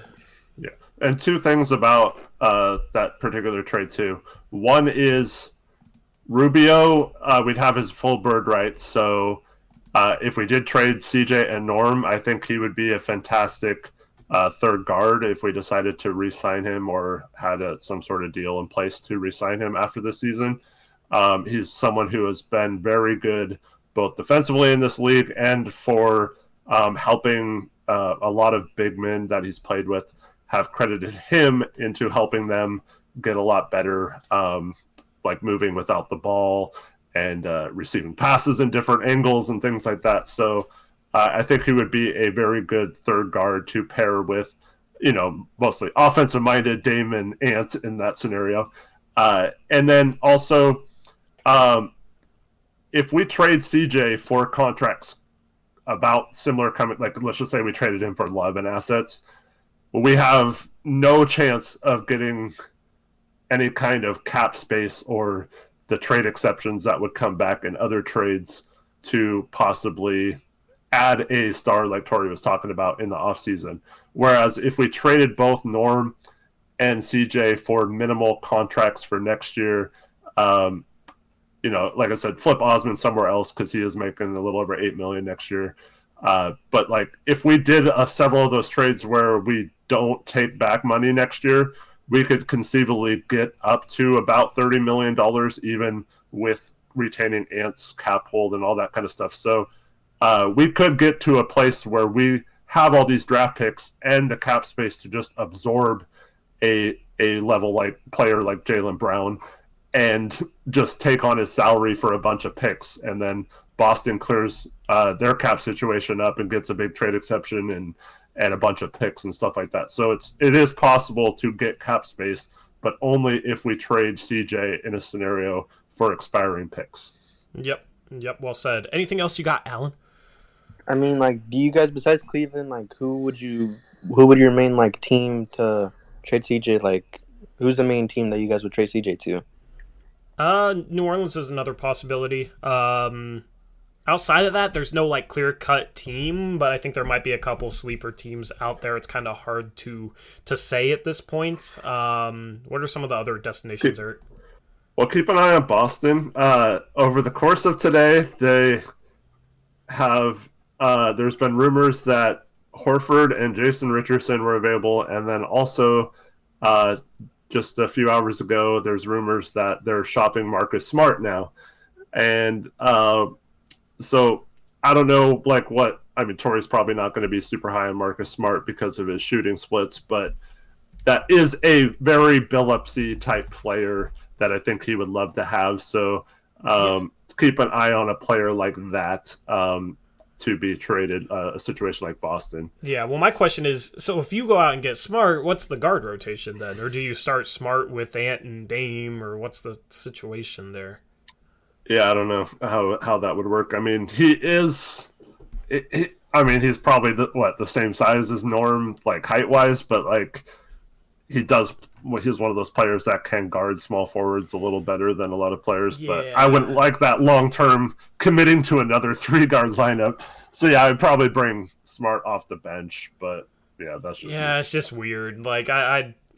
He's shooting 30% from 3 this year too. His shooting is taking a step back, so it's kind of just but that's why he's enamored. Yeah, for sure. I'm just not enamored with that. I think it just need to go for front court help. There's not maybe a ton of front court help available for CJ because it's most likely a team trying to upgrade. So that's what makes things tricky. That's why it maybe makes sense to trade CJ for picks at the deadline and then go into the go into the off season and flip those picks for something more useful. But yeah, Boston's another team to watch. I will have a video before the trade deadline at some point, unless a CJ trade pops off in the next 2 days, where I go over like the top 5 destinations for him. And I mean, I keep coming back to Philly is if Fox is clearly off the table, are they going to come to a situation where it's CJ as the best possible trade asset for this year, or are they really willing to keep Ben Simmons past the trade deadline and just completely blow up a magical Embiid season right now? Like, that makes no sense. I could see Morey doing it, but like, I keep coming back to them as if the Kings don't give up a huge ransom for Ben Simmons and take on Tobias Harris's contract, I think at some point we could say, hey, look, it's either CJ or you're getting nothing and you're basically ruining your season. And I'm pretty sure Morey has the cojones to do that, but like, I mean, that's almost a fireable offense in my mind for any other GM. So I don't know how he could justify doing that. And the only way it could possibly work out is if he finds a way to get Harden in the offseason because of it. But I think that's still a pipe dream too. So I would not be surprised if Morey finds himself panicking at the trade deadline. But he's got just as big of an ego to not panic either. So I don't know. But that's always a team I come back to as well. Anything else you got, Alan? No, thank you guys. Yep, yeah, good thanks, questions, man. Appreciate you calling in. We will now move on to Derek. What's going on, Derek? Hope you're having a good Wednesday. You are now live on the Blazers Uprise post-game show. Hey, Derek, how you doing, man? Oh, he muted himself. You gotta unmute the red mic button. Hi, There guys. you go. What's up, man? Hey, Derek. Hey, Eric, you kind of just answered my question. I was going to ask, why is Daryl Morey so delusional? That's one of the greatest. That's one of the greatest mysteries of mankind, right there. Oh, man. Oh, Look, man. I think he's just one of those guys who thinks so much of himself that he's got backed into this corner where if he accepts an offer that's either the same or less that some of these offers we've been rumored to hear about since last offseason, then he looks stupid because he could have taken those offers over the summer. Philadelphia might be up near the first spot in the East, and they already are close to the first spot. So, like, that could have helped them from the beginning of the season. And, like, how much wear and tear did you put on Embiid trying to carry the team in the process and all that stuff? So he looks dumb. So I could see him not making a trade for fair value at the trade deadline simply because he doesn't want to admit that he could have possibly done this sooner or whatever. And, I still think he thinks that another team is going to cave. It's not going to be him that caves. It's going to be another team that's like, oh, man, yeah, like they won't accept nothing but a top 20 player for Ben Simmons. Well, okay, well, we better do it then because we want him, right? Like, I don't see a team doing that, but, like, I think in Daryl Morey's mind, like, he thinks a team is going to do that. Like, we're thinking he's going to, like, come down to earth at some point, but I think he's thinking that other teams will come up to his level at some point, and I think it's going to blow up in his face. Have you guys ever seen a player not play a season and then his value is higher than anything ever? We almost have to go to different sports. Like, I don't know. Because I don't think it's happened in the NBA. There's holdouts.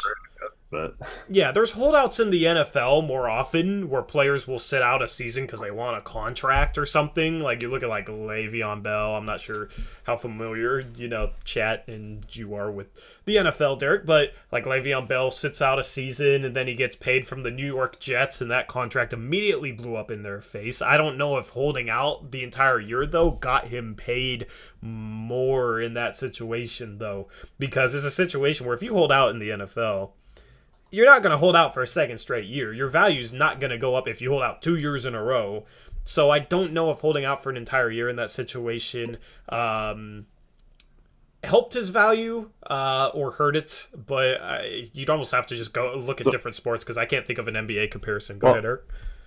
Chad's mentioned a good one, Kawhi Leonard, but I don't think his value increased because if they traded him before that season that he sat out, I mean, I think he played 4 games that season or something.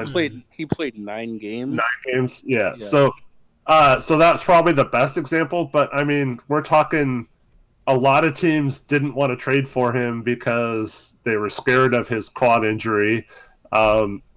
So it's a little different because of injury, but he basically was told by the Spurs he was healthy and should be playing, and he's like, nah, I'm not going to.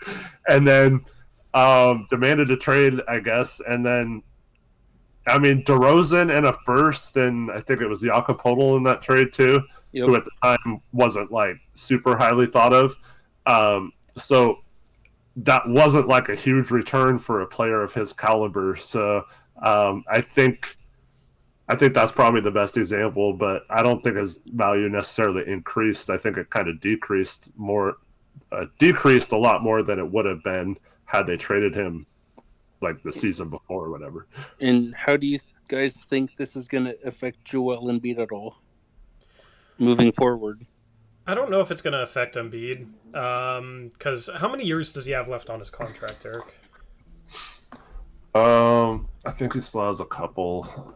I'll look it up to be sure. The only way I think this affects Embiid is if Morey lets it play out for another, year and a half, or lets it play out for much longer than this.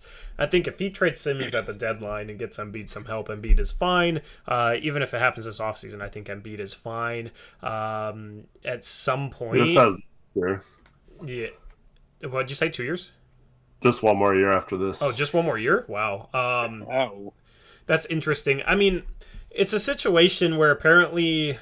It's just a tricky situation with Philadelphia because apparently there's legitimate rumors of Harden being interested in going there. His relationship with Daryl Morey apparently, and he's cool with Embiid too. So apparently... that sounded like a joke at first. Oh, why would Harden leave the big three there in Brooklyn? But he hasn't really been... Oh, never mind. He's signed a contract extension, so he's got... I don't know why they split it up into different bucks, so he still has 5 more years. Okay. Yeah, that's what I thought. I didn't think he was about to become a free agent. So, he doesn't really have leverage of leaving, but I think at some point, Embiid might get tired of it and go to Daryl Morey and say, just get me something. This dude isn't helping me. He's not playing. So can you please trade him for some guys that can help me win? I mean, Embiid had 50 points today. Yeah. He's been impressive. 50, 12 in 27 minutes. In 27 minutes, that's like CJ against the Bulls. Dame's had a game like that. 27 minutes, though, 50 points. That's extremely impressive. I mean, it is against the Magic, but... Oh, and do you guys see Mo Bamba? 28 point first 30 quarter. points. Yeah, doing his best Myers Leonard Game 4 reenactment there, and then having a quiet second half. But, yeah, apparently Harden to Philadelphia is a legitimate rumor at this point, and I don't know exactly how they go about doing that, so I think it's a situation where Morey probably knows how much of a legitimate chance there is of Harden actually going there, so it could change potentially what he's trying to do in a Simmons trade, and now you're hearing all these rumors about he's trying to attach Tobias Harris to Ben Simmons in a trade, and that makes me feel like Morey thinks he's going to get Harden this offseason. So he's waiting out. Yeah, so it's a situation where if Harden's going there, I think Embiid is completely fine. Embiid's happy with that and happy they got Morey because it gets him Harden. I think Harden and him would be a really good fit. So, that's kind of the wrinkle in this whole scenario is the potential Harden relocation stuff.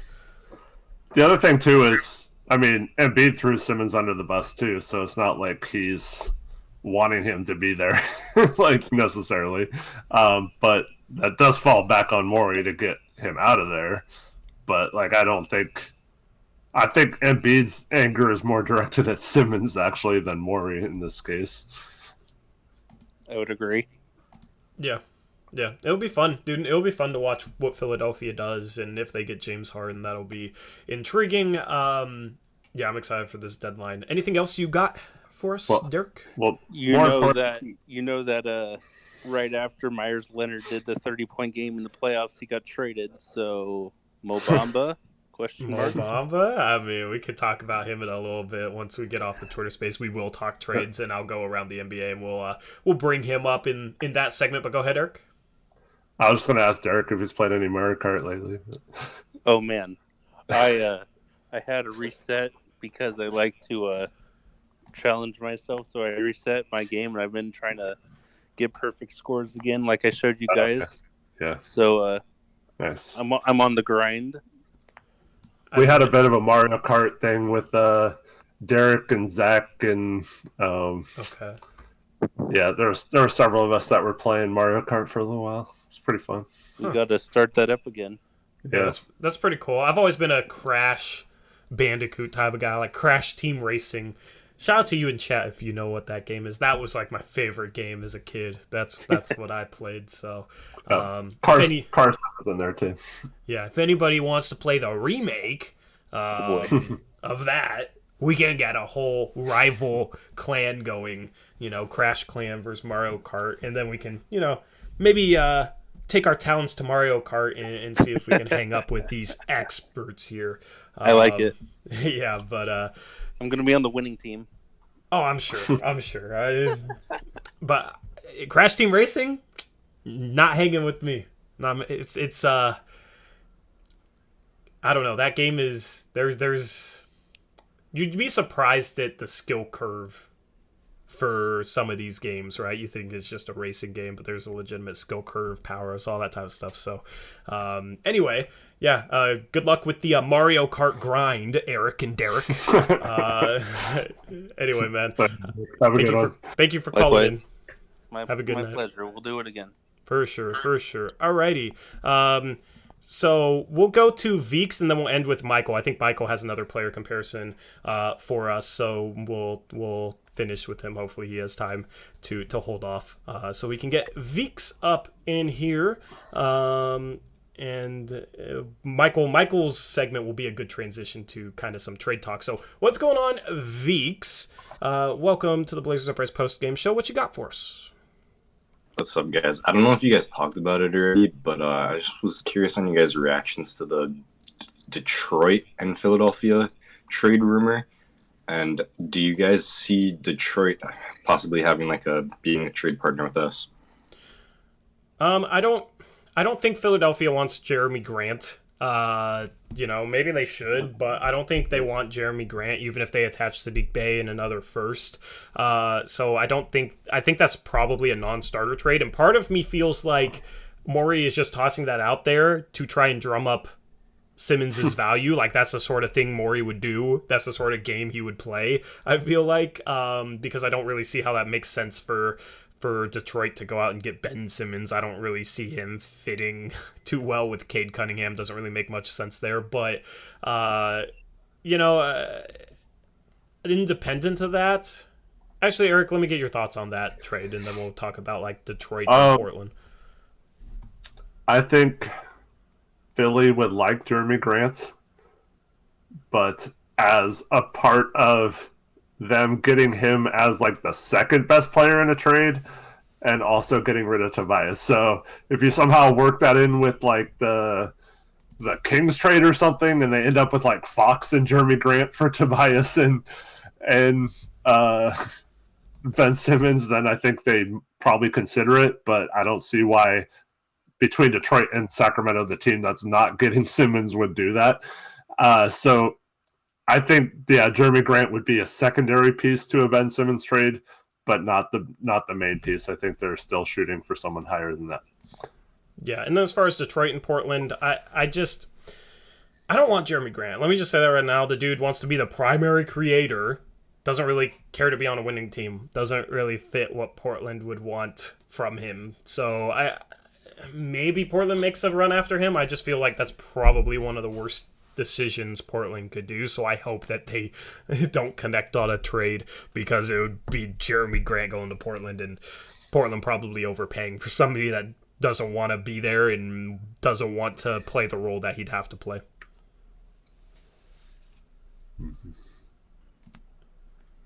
Yeah, I don't want Jeremy Grant either. I was just kind of like surprised that they're willing to give up on Sadiq Bey, as well as like I don't know what first round pick they're offering to Philadelphia. I'd assume it's next year's pick, but if that pick is like available and they're shopping that around, like I don't know. It makes no sense, right, for a team like trading picks and a young player. Although Sadiq Bey has been pretty bad this year, so I understand. I guess maybe trying to get some value for him. I think he's the kind of guy who would be much better on a team like Philadelphia or even Portland, where, you know, he's more of a role player, kind of like in the Mikal Bridges mold, poor man's Mikal Bridges, where he could just focus on playing defense and hitting threes.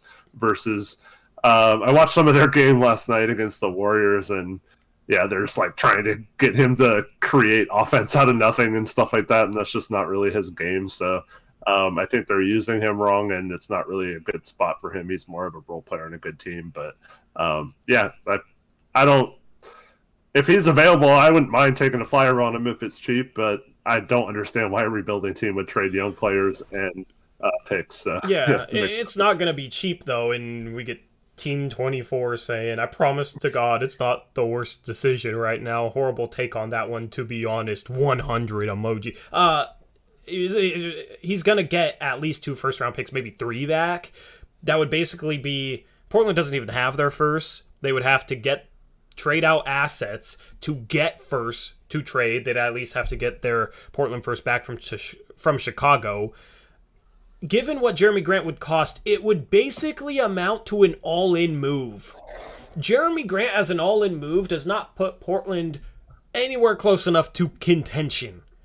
And you don't have enough assets left after that trade in order to get Portland to that point. Okay, that's the problem.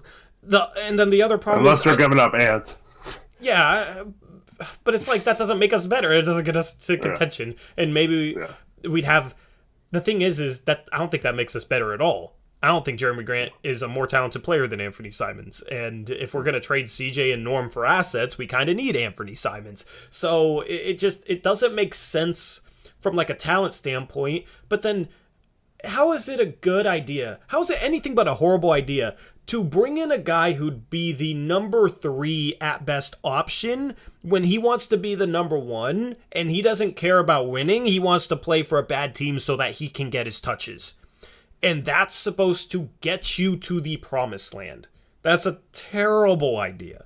Jeremy Grant hasn't been a good idea. Dame tried to recruit him this summer in the Olympics. The rumor is Damian Lillard and Kevin Durant got Jeremy Grant on the team because they wanted to try to recruit him into opening up his, mind and accepting a trade somewhere else. And it's not like he has no trade clause, but Detroit has kind of valued his opinion on that sort of thing. So Damian Lillard, I think, has given up on him because apparently he said, no, I don't want to play for the Portland Trailblazers. I want to be the main creator on a bad team, is essentially what the deal is. And now, Eric, you talked about that. You brought that up before people were even talking about that, and now we're hearing the same exact things that you shared. You shared on a stream like a month and a half ago. Yeah. And everything that's come out from like legitimate sources completely goes with what you said. So, I believed you at the time, and I believe you even more now. Like Jeremy Grant has just never been a good idea. He's a very bad idea. I would be very frustrated if we traded for him, unless we somehow pulled off a miracle and didn't give up much value for him, which I just don't think will be the case. Yeah, for sure. Honestly, I'm not gonna make up rumors like other places do. So I'm not gonna pretend I have sources or whatever. That's something I heard, and I trusted the person who told me that. So it was pretty obvious that's what happened too, because everyone was like, why is Jeremy Grant on the team or whatever? Yeah. But the thing is, Grant is, if you want to look at analytics and stuff, he's not even an average defender. He's a below average defender, but he's one of those guys who has the reputation of being this like awesome defender, and he's not. And so like I think the people that want him like think he would go back to being a really good defender when his last year in Denver he wasn't a good defender, even though in the playoffs everyone thought he was, you know. And then the games he played well and scored a lot of points in the playoffs in the Denver run were like high volume, not low efficient games. So like that's kind of what he's been doing in Detroit the last 2 years too.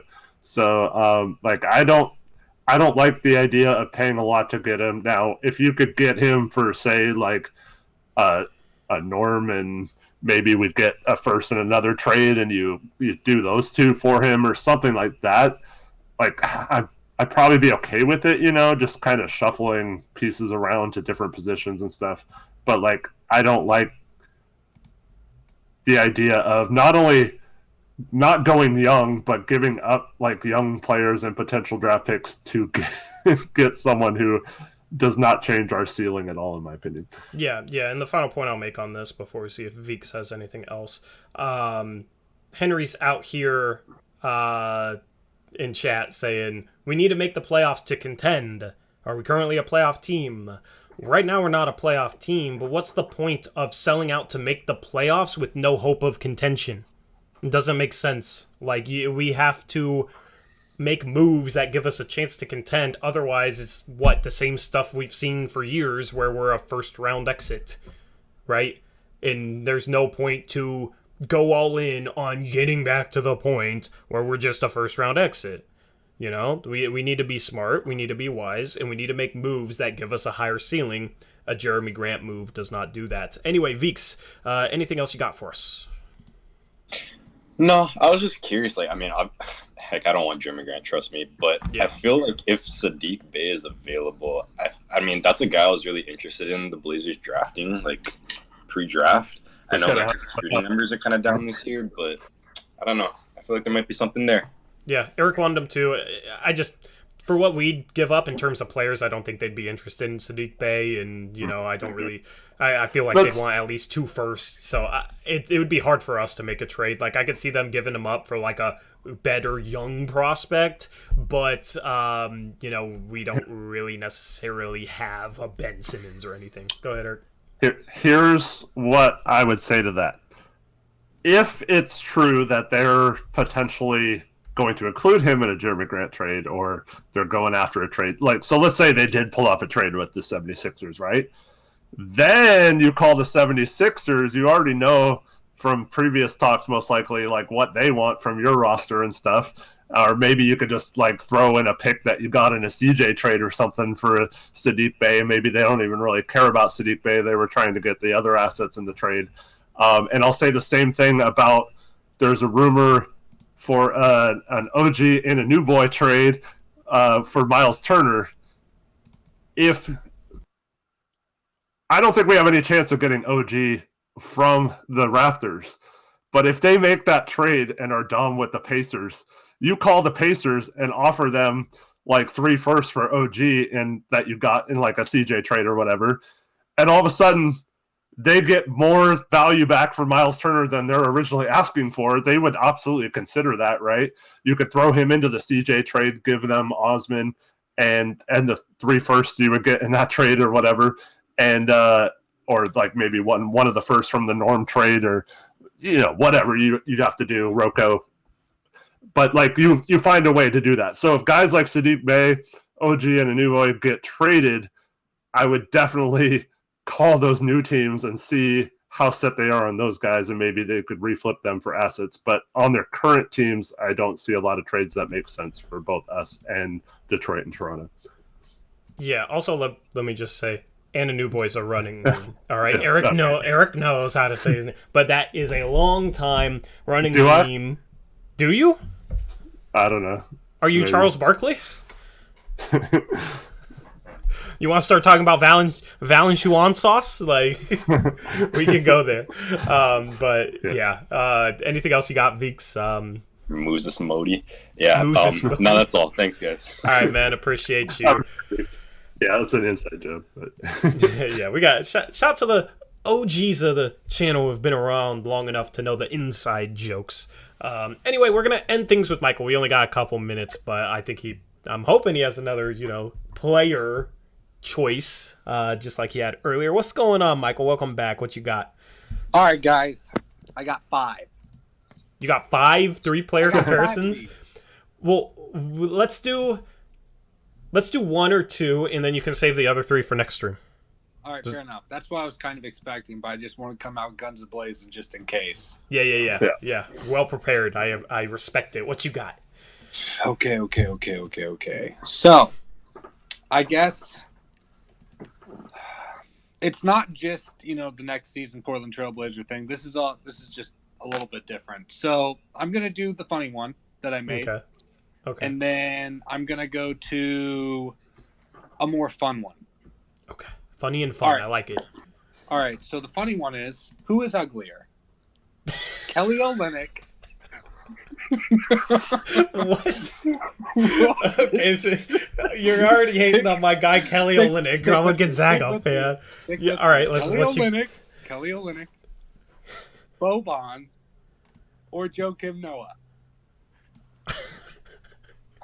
Uglier. And you gotta rank it. Third to first. Rank it. Boban's number 1 just because his personality is so beautiful. Okay, yeah. That just as most ugliest. Who? No, I think Torey was saying that you're saying prettiest. Beautiful. He's the prettiest of the 3. He's the prettiest. Yeah, he's the prettiest because he has the most beautiful personality. Boban is a gem. He's beautiful. Yeah. Are you going Boban number 1, Eric? Yeah, in terms of most beautiful, sure. Yeah, if the only way it wouldn't be number 1 in this if you included Tony Snell, then Tony Snell would be number 1 for sure. But number 2, I'm going my guy Kelly. I can't put my guy Kelly number 3. He's a Gonzaga legend, so I can't go there. Who's your number 2, Eric? You going Kelly? Yeah, sure. Olynyk number. Olynyk's the ugliest, I guess. Bro, you did not just say that about my guy Kelly Olynyk. You are the prettiest person here. That's all I got to say. He wears those stupid little headbands. How are you gonna hate on headbands? No, if you wear the thin ones though, like Rolo was wearing that last game, that was not it, man. Bro, okay? So you're hating on Kelly Olynyk and you're hating on Rolo. I do not like. I love Rolo, but man, that was not it. His hairstyle last game. I don't like the I disrespect. don't know if he had that going after that. Anyway, nice. What's the fun one? Okay, so I'm gonna list out 4 players. Okay. And it's just next season. Who would you, basically pick to be an all-star? Like one of these players hypothetically will be. You choose, and this is who you'd bet on. First player, TJ Warren. Second player, Patty Mills. Third player, Evan Fournier. And the fourth player, Jordan Clarkson. Which player has the best chance of just randomly becoming an all-star? Kind of like a Kyle Korver situation. Kyle Korver. Because all those players have, no chance. No chance, yeah. Wait, who was the third one? It was Patty Mills and Jordan Clarkson. Evan Fournier. Evan Fournier. Yeah. If you had to pick one...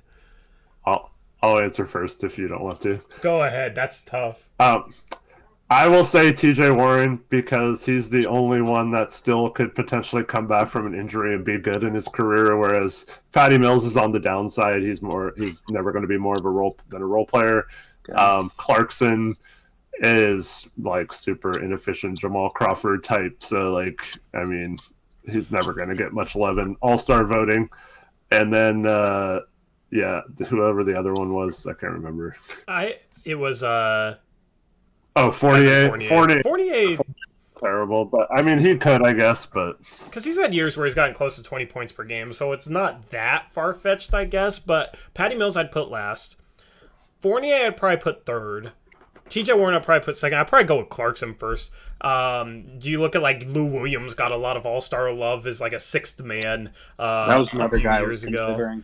Yeah, so if Clarkson just randomly had an efficient season, he would be probably an over 20 point per game scorer on a good team. He couldn't make it. He couldn't make it in the West. He'd have to go to the East, and there would have to be some injuries. But like every one of these guys is like far fetched. So if I had to bet on one of them, if you're forcing me to bet on one of them, I would probably put my money down on Jordan Clarkson. Let's go. All right, we agree. I love your argument, Eric, about just inefficiency, but all four of these players, it's just the land of inefficiency and like inconsistency. The last time we saw TJ Warren healthy, though, he was in the bubble killing it. He was on the all bubble team, right?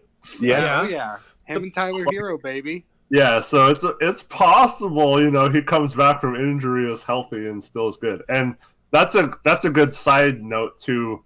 I would absolutely take him as a throw-in in a trade as someone who, once again, helps our tank this year, and then also could get back to somewhat being okay and help our bench out next year if healthy. I know he's a free agent, but you could probably sign him for cheap because of his injury the last 2 years.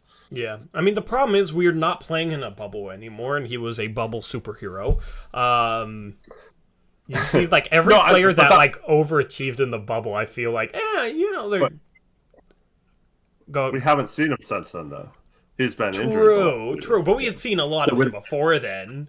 You know, maybe the whole start of the pandemic, he just somehow got in the gym for like 10 hours a day because he had nothing else to do and just became the most cracked player in NBA history because he was insane in the bubble.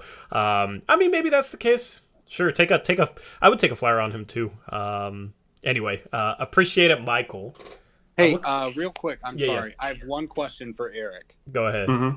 Okay, so Eric, on that comment that you had about Tyler Hero, if you were the Miami Heat and you were to trade Tyler Hero to Portland, like, why would you do that? And also, who would you like trade or like want from Portland in order to make your team better? For Tyler Hero. Oh. Yeah, for Tyler Hero. Like, if you're the Miami Heat, to like take us out of Portland's perspective a little bit here. I don't think any trades make sense to me for Portland to them. I mean, I guess like they'd be interested in a Robert Covington, but they're not going to trade Hero for him.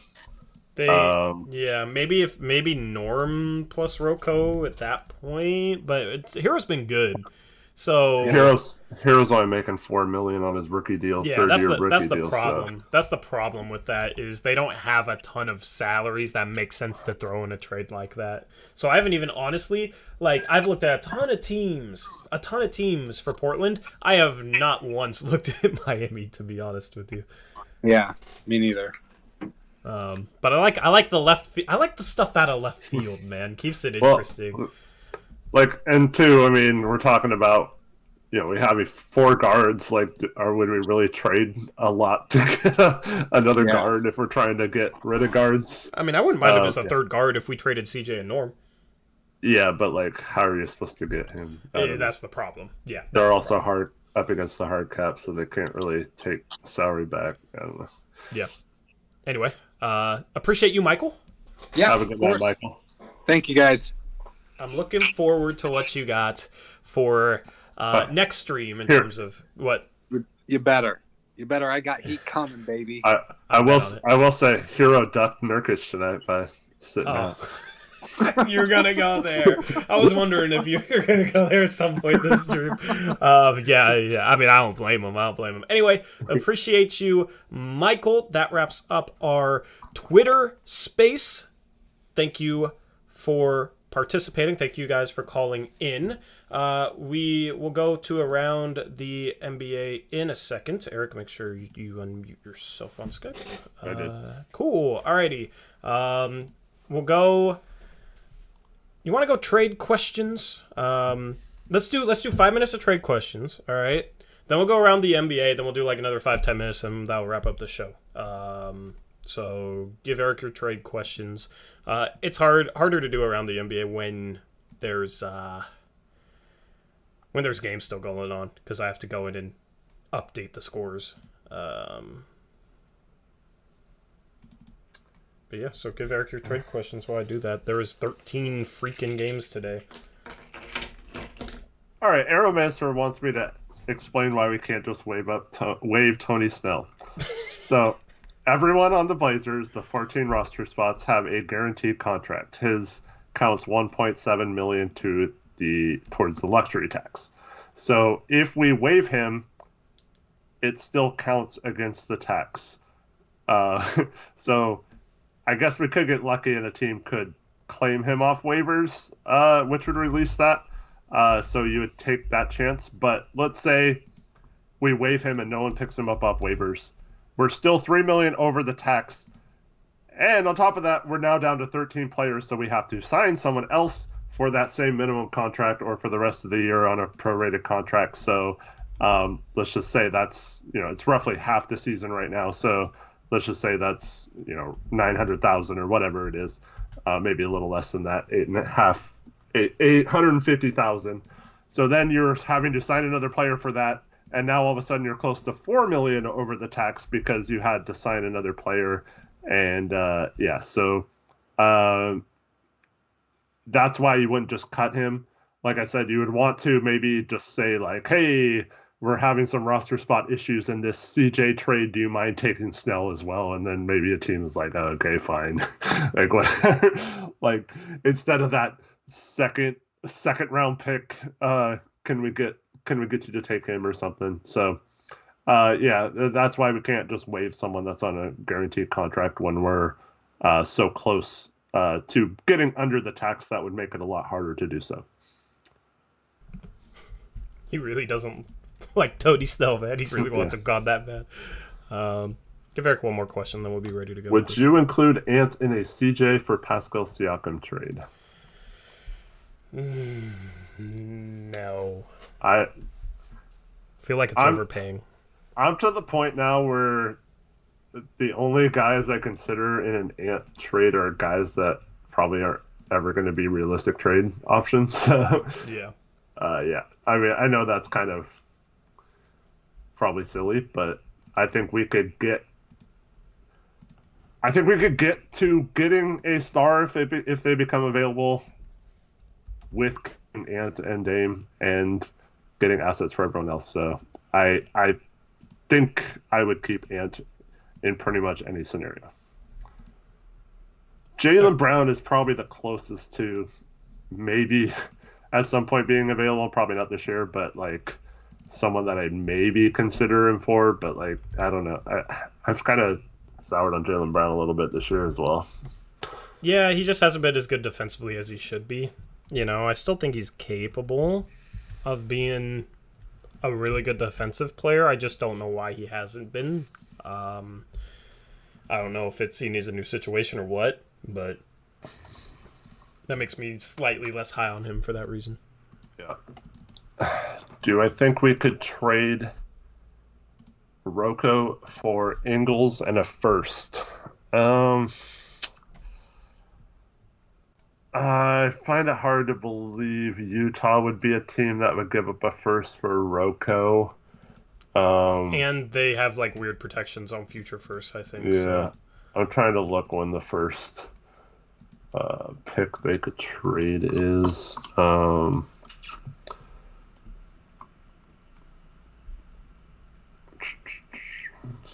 Because they still owe a 2024 first to Oklahoma City for taking on favors, which is why I'm never a fan of paying to dump salary, unless it like super makes sense. But that's protected through 2026, so they could trade a 2028 first, and Ingles, I guess, or you could word it to convey 2 years after the 2024 one. Yeah. Does but we're talking 2026 to 2028 at the earliest, which is fine. Like if we're acquiring first, I just think we could probably get a slightly better first than that for a Rocco trade. Yep, agree. Let's go around the NBA, then we'll finish off with more trade questions, unless there's one you really want to answer, Eric. And just real quick, Kyle Wilson, they're not trading RJ Barrett and Obi Toppin for CJ. So New York, I don't think that's a realistic trade. Yeah, I agree with that. All right, around the NBA time, the Nets barely beat the Wizards, 119-118. Kyle Kuzma missed a three in the final seconds. Kyrie Irving, 30 points, 13 for 23 from the field. KD's out for multiple weeks. James Harden, 7 for 21. Did you see LaMarcus Aldridge today, Eric? 32 minutes, 11 for 15 from the field, 27 points. Good for the former Blazer to have a good game. That's probably his season high. The Sixers and the Magic in a battle of elite centers. Embiid, 50 points in this win, as we said earlier. And Robin Lopez. Yeah, Robin Lopez is definitely the other one. Good old 1 for 4 from the field for Rolo. But Embiid, 17 for 23 from the field, 1 for 4 from 3, 15 for 17 from the free throw line, had 12 boards, 50 points in 27 minutes, a phenomenal stat line for him. He carried them tonight. And then on the other side, Mo Bamba finished with 32 points on 12 for 15 from the field, 7 for 8 from 3. He had 28 in the first half. I don't think this necessarily raises his trade value or anything, but, I mean, a phenomenal game for him. Yeah, for sure. The Celtics lose to the Hornets 111-102. Continuing an up-and-down season for Boston. The Hornets are kind of starting to separate themselves a little bit. They're 25-20. We'll look at the Eastern Conference standings in a second. Boston's at 500. 28 points for Terry Rozier in the win for Boston. 24 from Schroeder, 21 from Brown. Tatum had a bad game, 5 for 19, shooting for 12 points for him. The Blazers lose to the Heat. It's weird having this graphic this early in the score sheet. The Hawks beat the Timberwolves 134-122. Both the Hawks and the Timberwolves are very confusing teams this year. The Timberwolves are wildly inconsistent. They'll have stretches where they put things together and look really good, and they have stretches where they look really bad. They get a bad loss to Atlanta, giving up 134. 37 points, 14 assists for Trae Young. For the Timberwolves, 20 points from Anthony Edwards. Patrick Beverley, I assume, got hurt in this game. He only played 6 minutes and did not score. You got the Bulls beating the Cavs. The Cavs have been actually gunning for the 1 seed. This is a game where they faced the 1 seed and could not get it done for the Bulls. 30 for DeRozan. They'll be without Zach LaVine for a few weeks. Ayo Dosunmu gets the start. He's 7 for 8 from the field, 3 for 4 from 3. He has 18 points and 8 assists. That's another second-round gem, it looks like. Ayo staying in the state of Illinois and playing well for the Bulls. Kobe White, 16 points as well. It'll be interesting to see if he gets traded. There's been some rumors around his name. Let's feel free to comment on any of these, Eric, but I'm going to just keep plugging away as fast as I can. You got the Bucks beating the Grizzlies. The Bucks kind of getting back on track. They've struggled lately. 126-114 for the Bucks. They were led by Giannis Antetokounmpo, 33 points and 15 rebounds. Middleton, 27. The Mavericks continue to win. They've been winning a lot of games lately. They beat the Raptors 102-98. They were led by Luka Doncic, who had a 41-point game and a clutch three-pointer with about a minute left to play. You get the Spurs blowing out the Oklahoma City Thunder in a battle of tanking teams. So it'll be interesting to see. I don't know the Spurs' exact record, but the Blazers lose today. The Spurs win. It'll be interesting to see where they are in relation to each other. We'll look at the standings in a second. The Rockets beat the Jazz 116-111. A surprising score, Eric. The Jazz recently lost to the Lakers, and now they lost to the Rockets at home. It'll be interesting to see if that leads to potential movement from Utah, which we haven't really seen much of in the past couple seasons. The Rockets, leading scorer, Garrison Matthews, 23 off the bench. For the Jazz, they had Rudy Gobert. He's been missing time, but he's back for this game, and they still end up losing. They didn't have Donovan Mitchell, though. He entered health and safety protocols. The Jazz were the most fortunate team in that regard until lately. You have 3 games still going on. This Pistons-Kings game, I'll try and update the score for. I'm curious to see if this will update on the graphic. I don't know if it works for slideshow, so we'll test this out. The Kings are currently beating the Pistons 127-116. to 112. It looks like it doesn't. 120. 120, yeah, 127 to 120. Unfortunately, it doesn't update. Well, actually, it didn't save to the right spot. I'm just going to test this out. But this has been a close game. I'm just completely losing track of thought here. Okay. I just want to see if this works.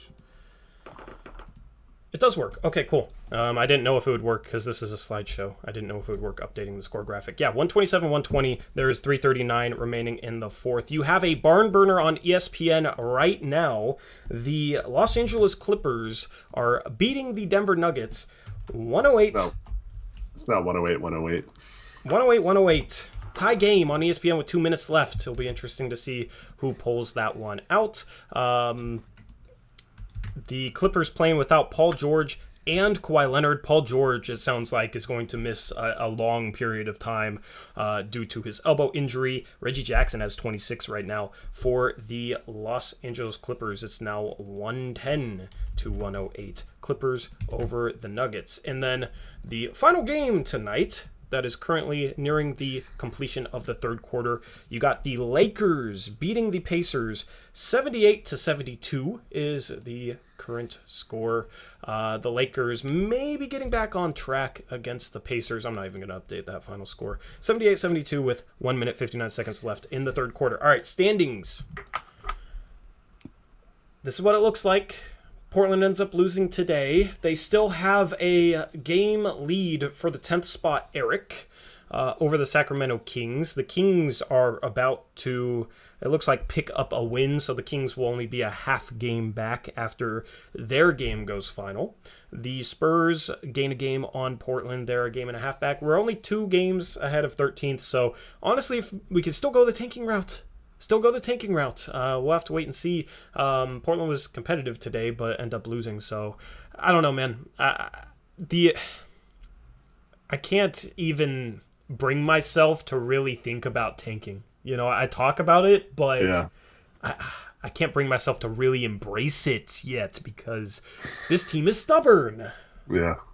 But I just want to see Ant play well. If that happens, then we do well. That's fine. If we lose a bunch of games, I'm also fine with it. For sure. If the Denver Nuggets lose today, the Blazers will still only be 4.5 games back out of the 6th seed, which is a playoff spot without having to deal with the play-in. So can still go either way here. As we always do, we're going to bring up the good old Tankathon and do a lottery simulation. I like to keep track of where we are in this regard.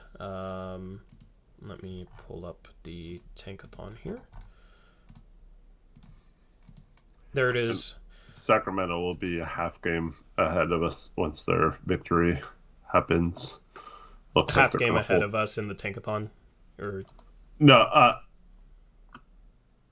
well, in that standings and in this, yeah. They're a full game right now, but once they finish their game against the Pistons, they'd be a half a game, so still in the same spot, but a little closer to passing.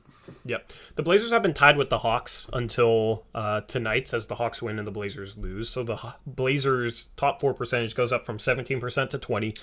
Number 1 overall percentage goes up from 3.7 to 4.5%. The Blazers got the number 1 pick on the last stream. We'll see if they can have similar luck. I'll slowly reveal it as I usually do. You got Boston, Toronto, Minnesota. Things looking normal. New York, Atlanta, Portland at 9 still. Unfortunate. This is an extremely boring lottery so far. Detroit and Orlando have not been getting lucky in any of these. Detroit's 4th, Houston's 3rd. You get San Antonio 2nd and Oklahoma City 1st. Oklahoma City, since they've started their tank a year ago, I mean, they had bad luck in the lottery in last year's draft. I guess they've only been doing it for a year.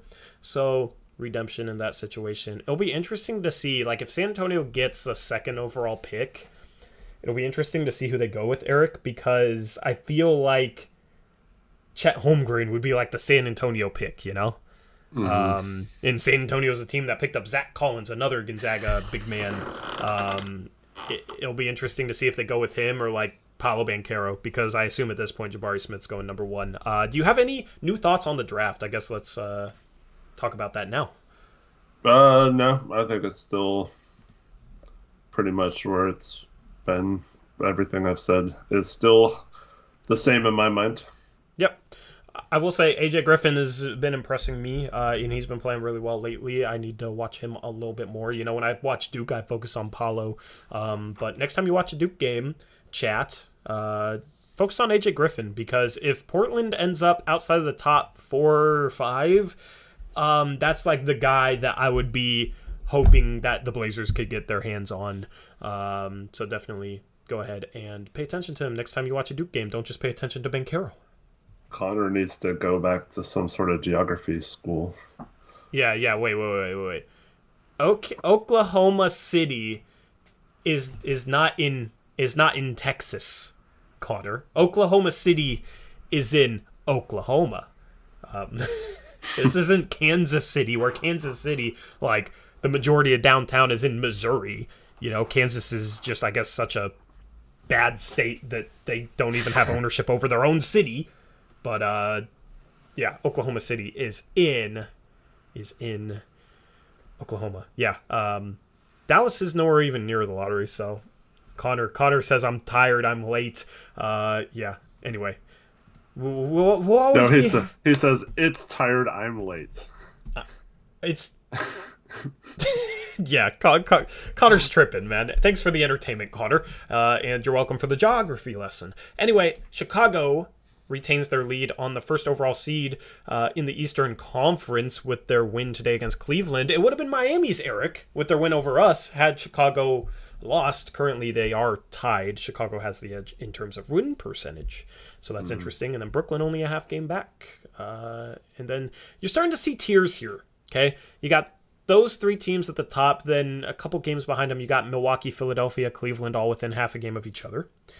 7th, you have some separation. Charlotte is now 2 games above Boston. Boston is actually 23-23 right now.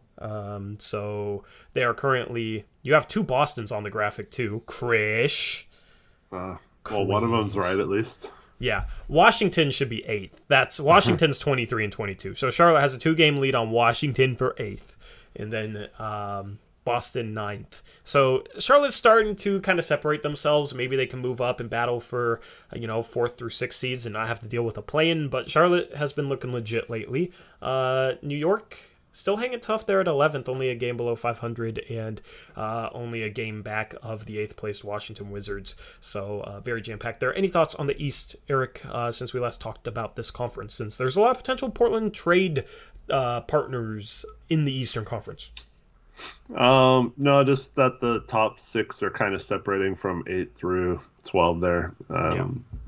So yeah, it'll be interesting to see if that gap continues or if those other teams close it back up. Yep, agree. Let's look at the next 5 games. Eric, what are your thoughts on the next 5 games? I see a winnable game there at the bottom. Against Houston? Yeah, I mean, Boston's been a mess. Toronto, I mean, we'll probably get Norm back. Toronto has no fans. I could see us winning 3 of the next 5.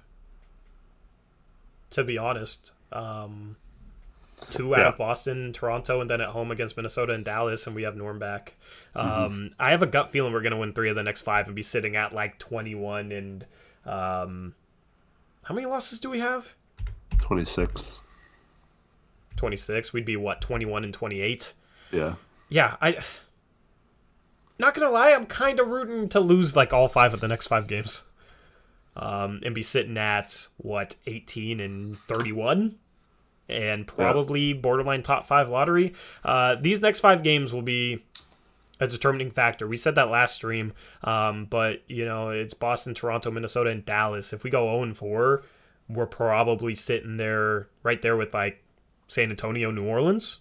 If we win 2 of the next 4 and then beat Houston, we could be in 9th place even, if we get a win over Minnesota, who we're chasing right now. So it'll be interesting to see where we sit at come January 26th. Yep. Looks like Clippers Nuggets in OT, and Pistons came back and took the lead on the Kings. Oh wow, the Kings are choking. Interesting. Not good. Yeah. Alrighty, that wraps things up for Around the NBA. We will take a few more trade questions and wrap up the stream in about 5 to 10 minutes. What you got? Was there any ones from before that you wanted to bring up, Eric? Well, Kyle Wilson mentioned Brandon Ingram for Norm and Nurkic. New Orleans is in this dumb thing where they want to go for the play-in game and they want to show Zion that they have a competent roster without him, and that when he comes back, it'll be even better.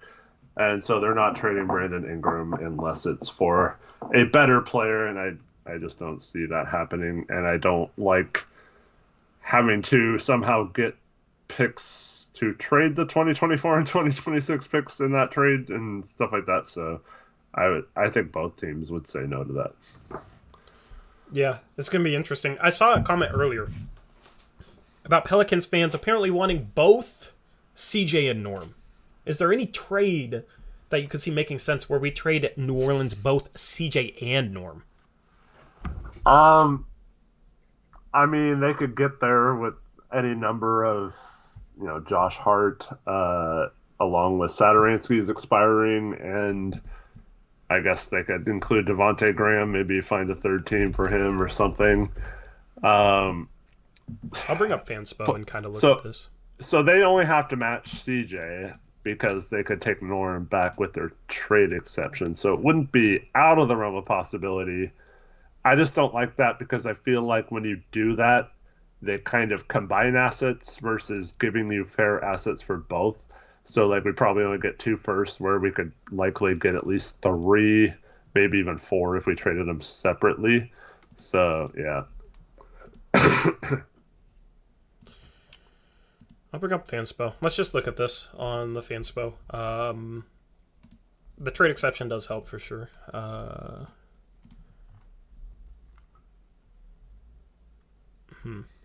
I feel like they wouldn't really want to give up Josh Hart in a Norm trade because I feel like they have similar value. But like if that helps get them CJ, and then Norm can be his replacement because they have to match CJ's salary. Yeah, I mean, I guess they could do Graham, Satoransky, Hayes, and Temple, and then just a ton of picks. Yeah, I almost wonder if they'd want to keep Graham as their like third man off the bench, and then start CJ. I'm just saying Ingram. that the $11 million is. Yeah, it'd have to be one of Graham or Hart or Valanciunas, but he has. I don't know. They can't really afford to trade Valanciunas. They need him. Otherwise, like Temple and Hayes makes about $10 million combined, and then Kira Lewis, you're getting close. Let's just see if this works. You did that. Yeah, that's barely short. That's barely short. I would. So Herb Jones, do you think he's gettable if we traded them both?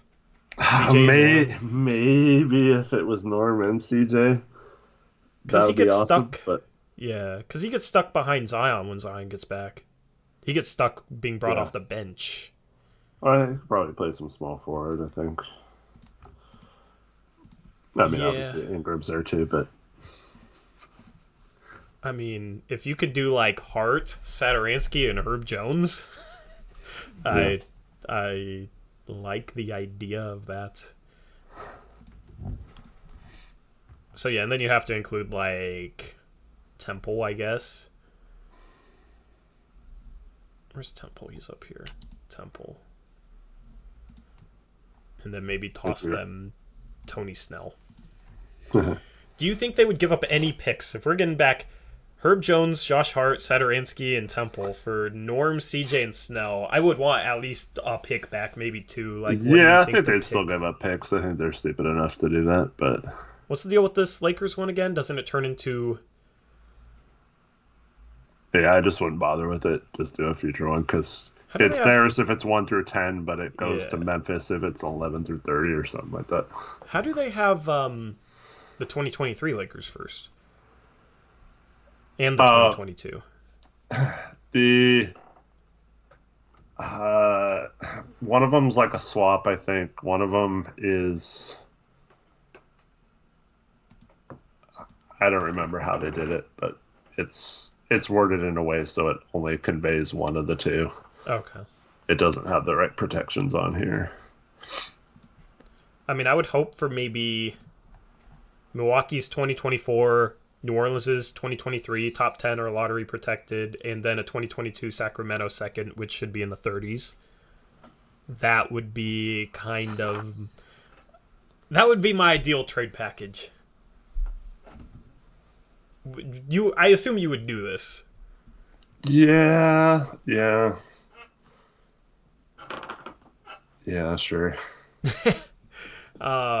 I mean, Temple would just be a salary trade filler chip. Don't really care to have his production. Satoransky, I think you just let expire.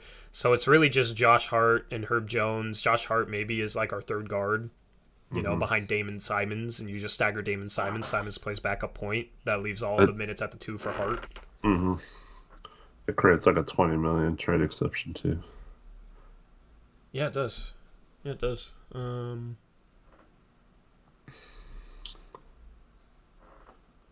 Yeah, you're right. Big old trade exception. We get out of the tax by 20 mil. I mean, yeah. I would do this trade. Chat, would you do this trade? The Kings lost, apparently. So, never mind. We were talking about, the Kings are going to gain a half a game on the Blazers, and they choked. So, I forgot to not switch it over to that. Anyway. Yeah, anyway, that's maybe, you know, if they wanted both CJ and Norm, that's maybe what it'd be. Anyway, anything else for this stream, Eric? I just think it's tough for any team to take that on unless we're talking about Simmons and Tobias type level trades, and yeah. To take on what? Both Norm and CJ. Yeah, New Orleans is really the only team just because they have a big old trade exception, and would they still be out of the tax with this, was my question. I think they'd be into it if it's... They'd be 1 million under. Oh, really? And they count Snell's as 2.3 million, even though he's technically, 1.7 million for the tax? Yes. Yeah, so, you know, they're trading out 4, get back 3, could sign a guy and stay under the tax. So they could stay out of the tax, so maybe that's a potential option, but...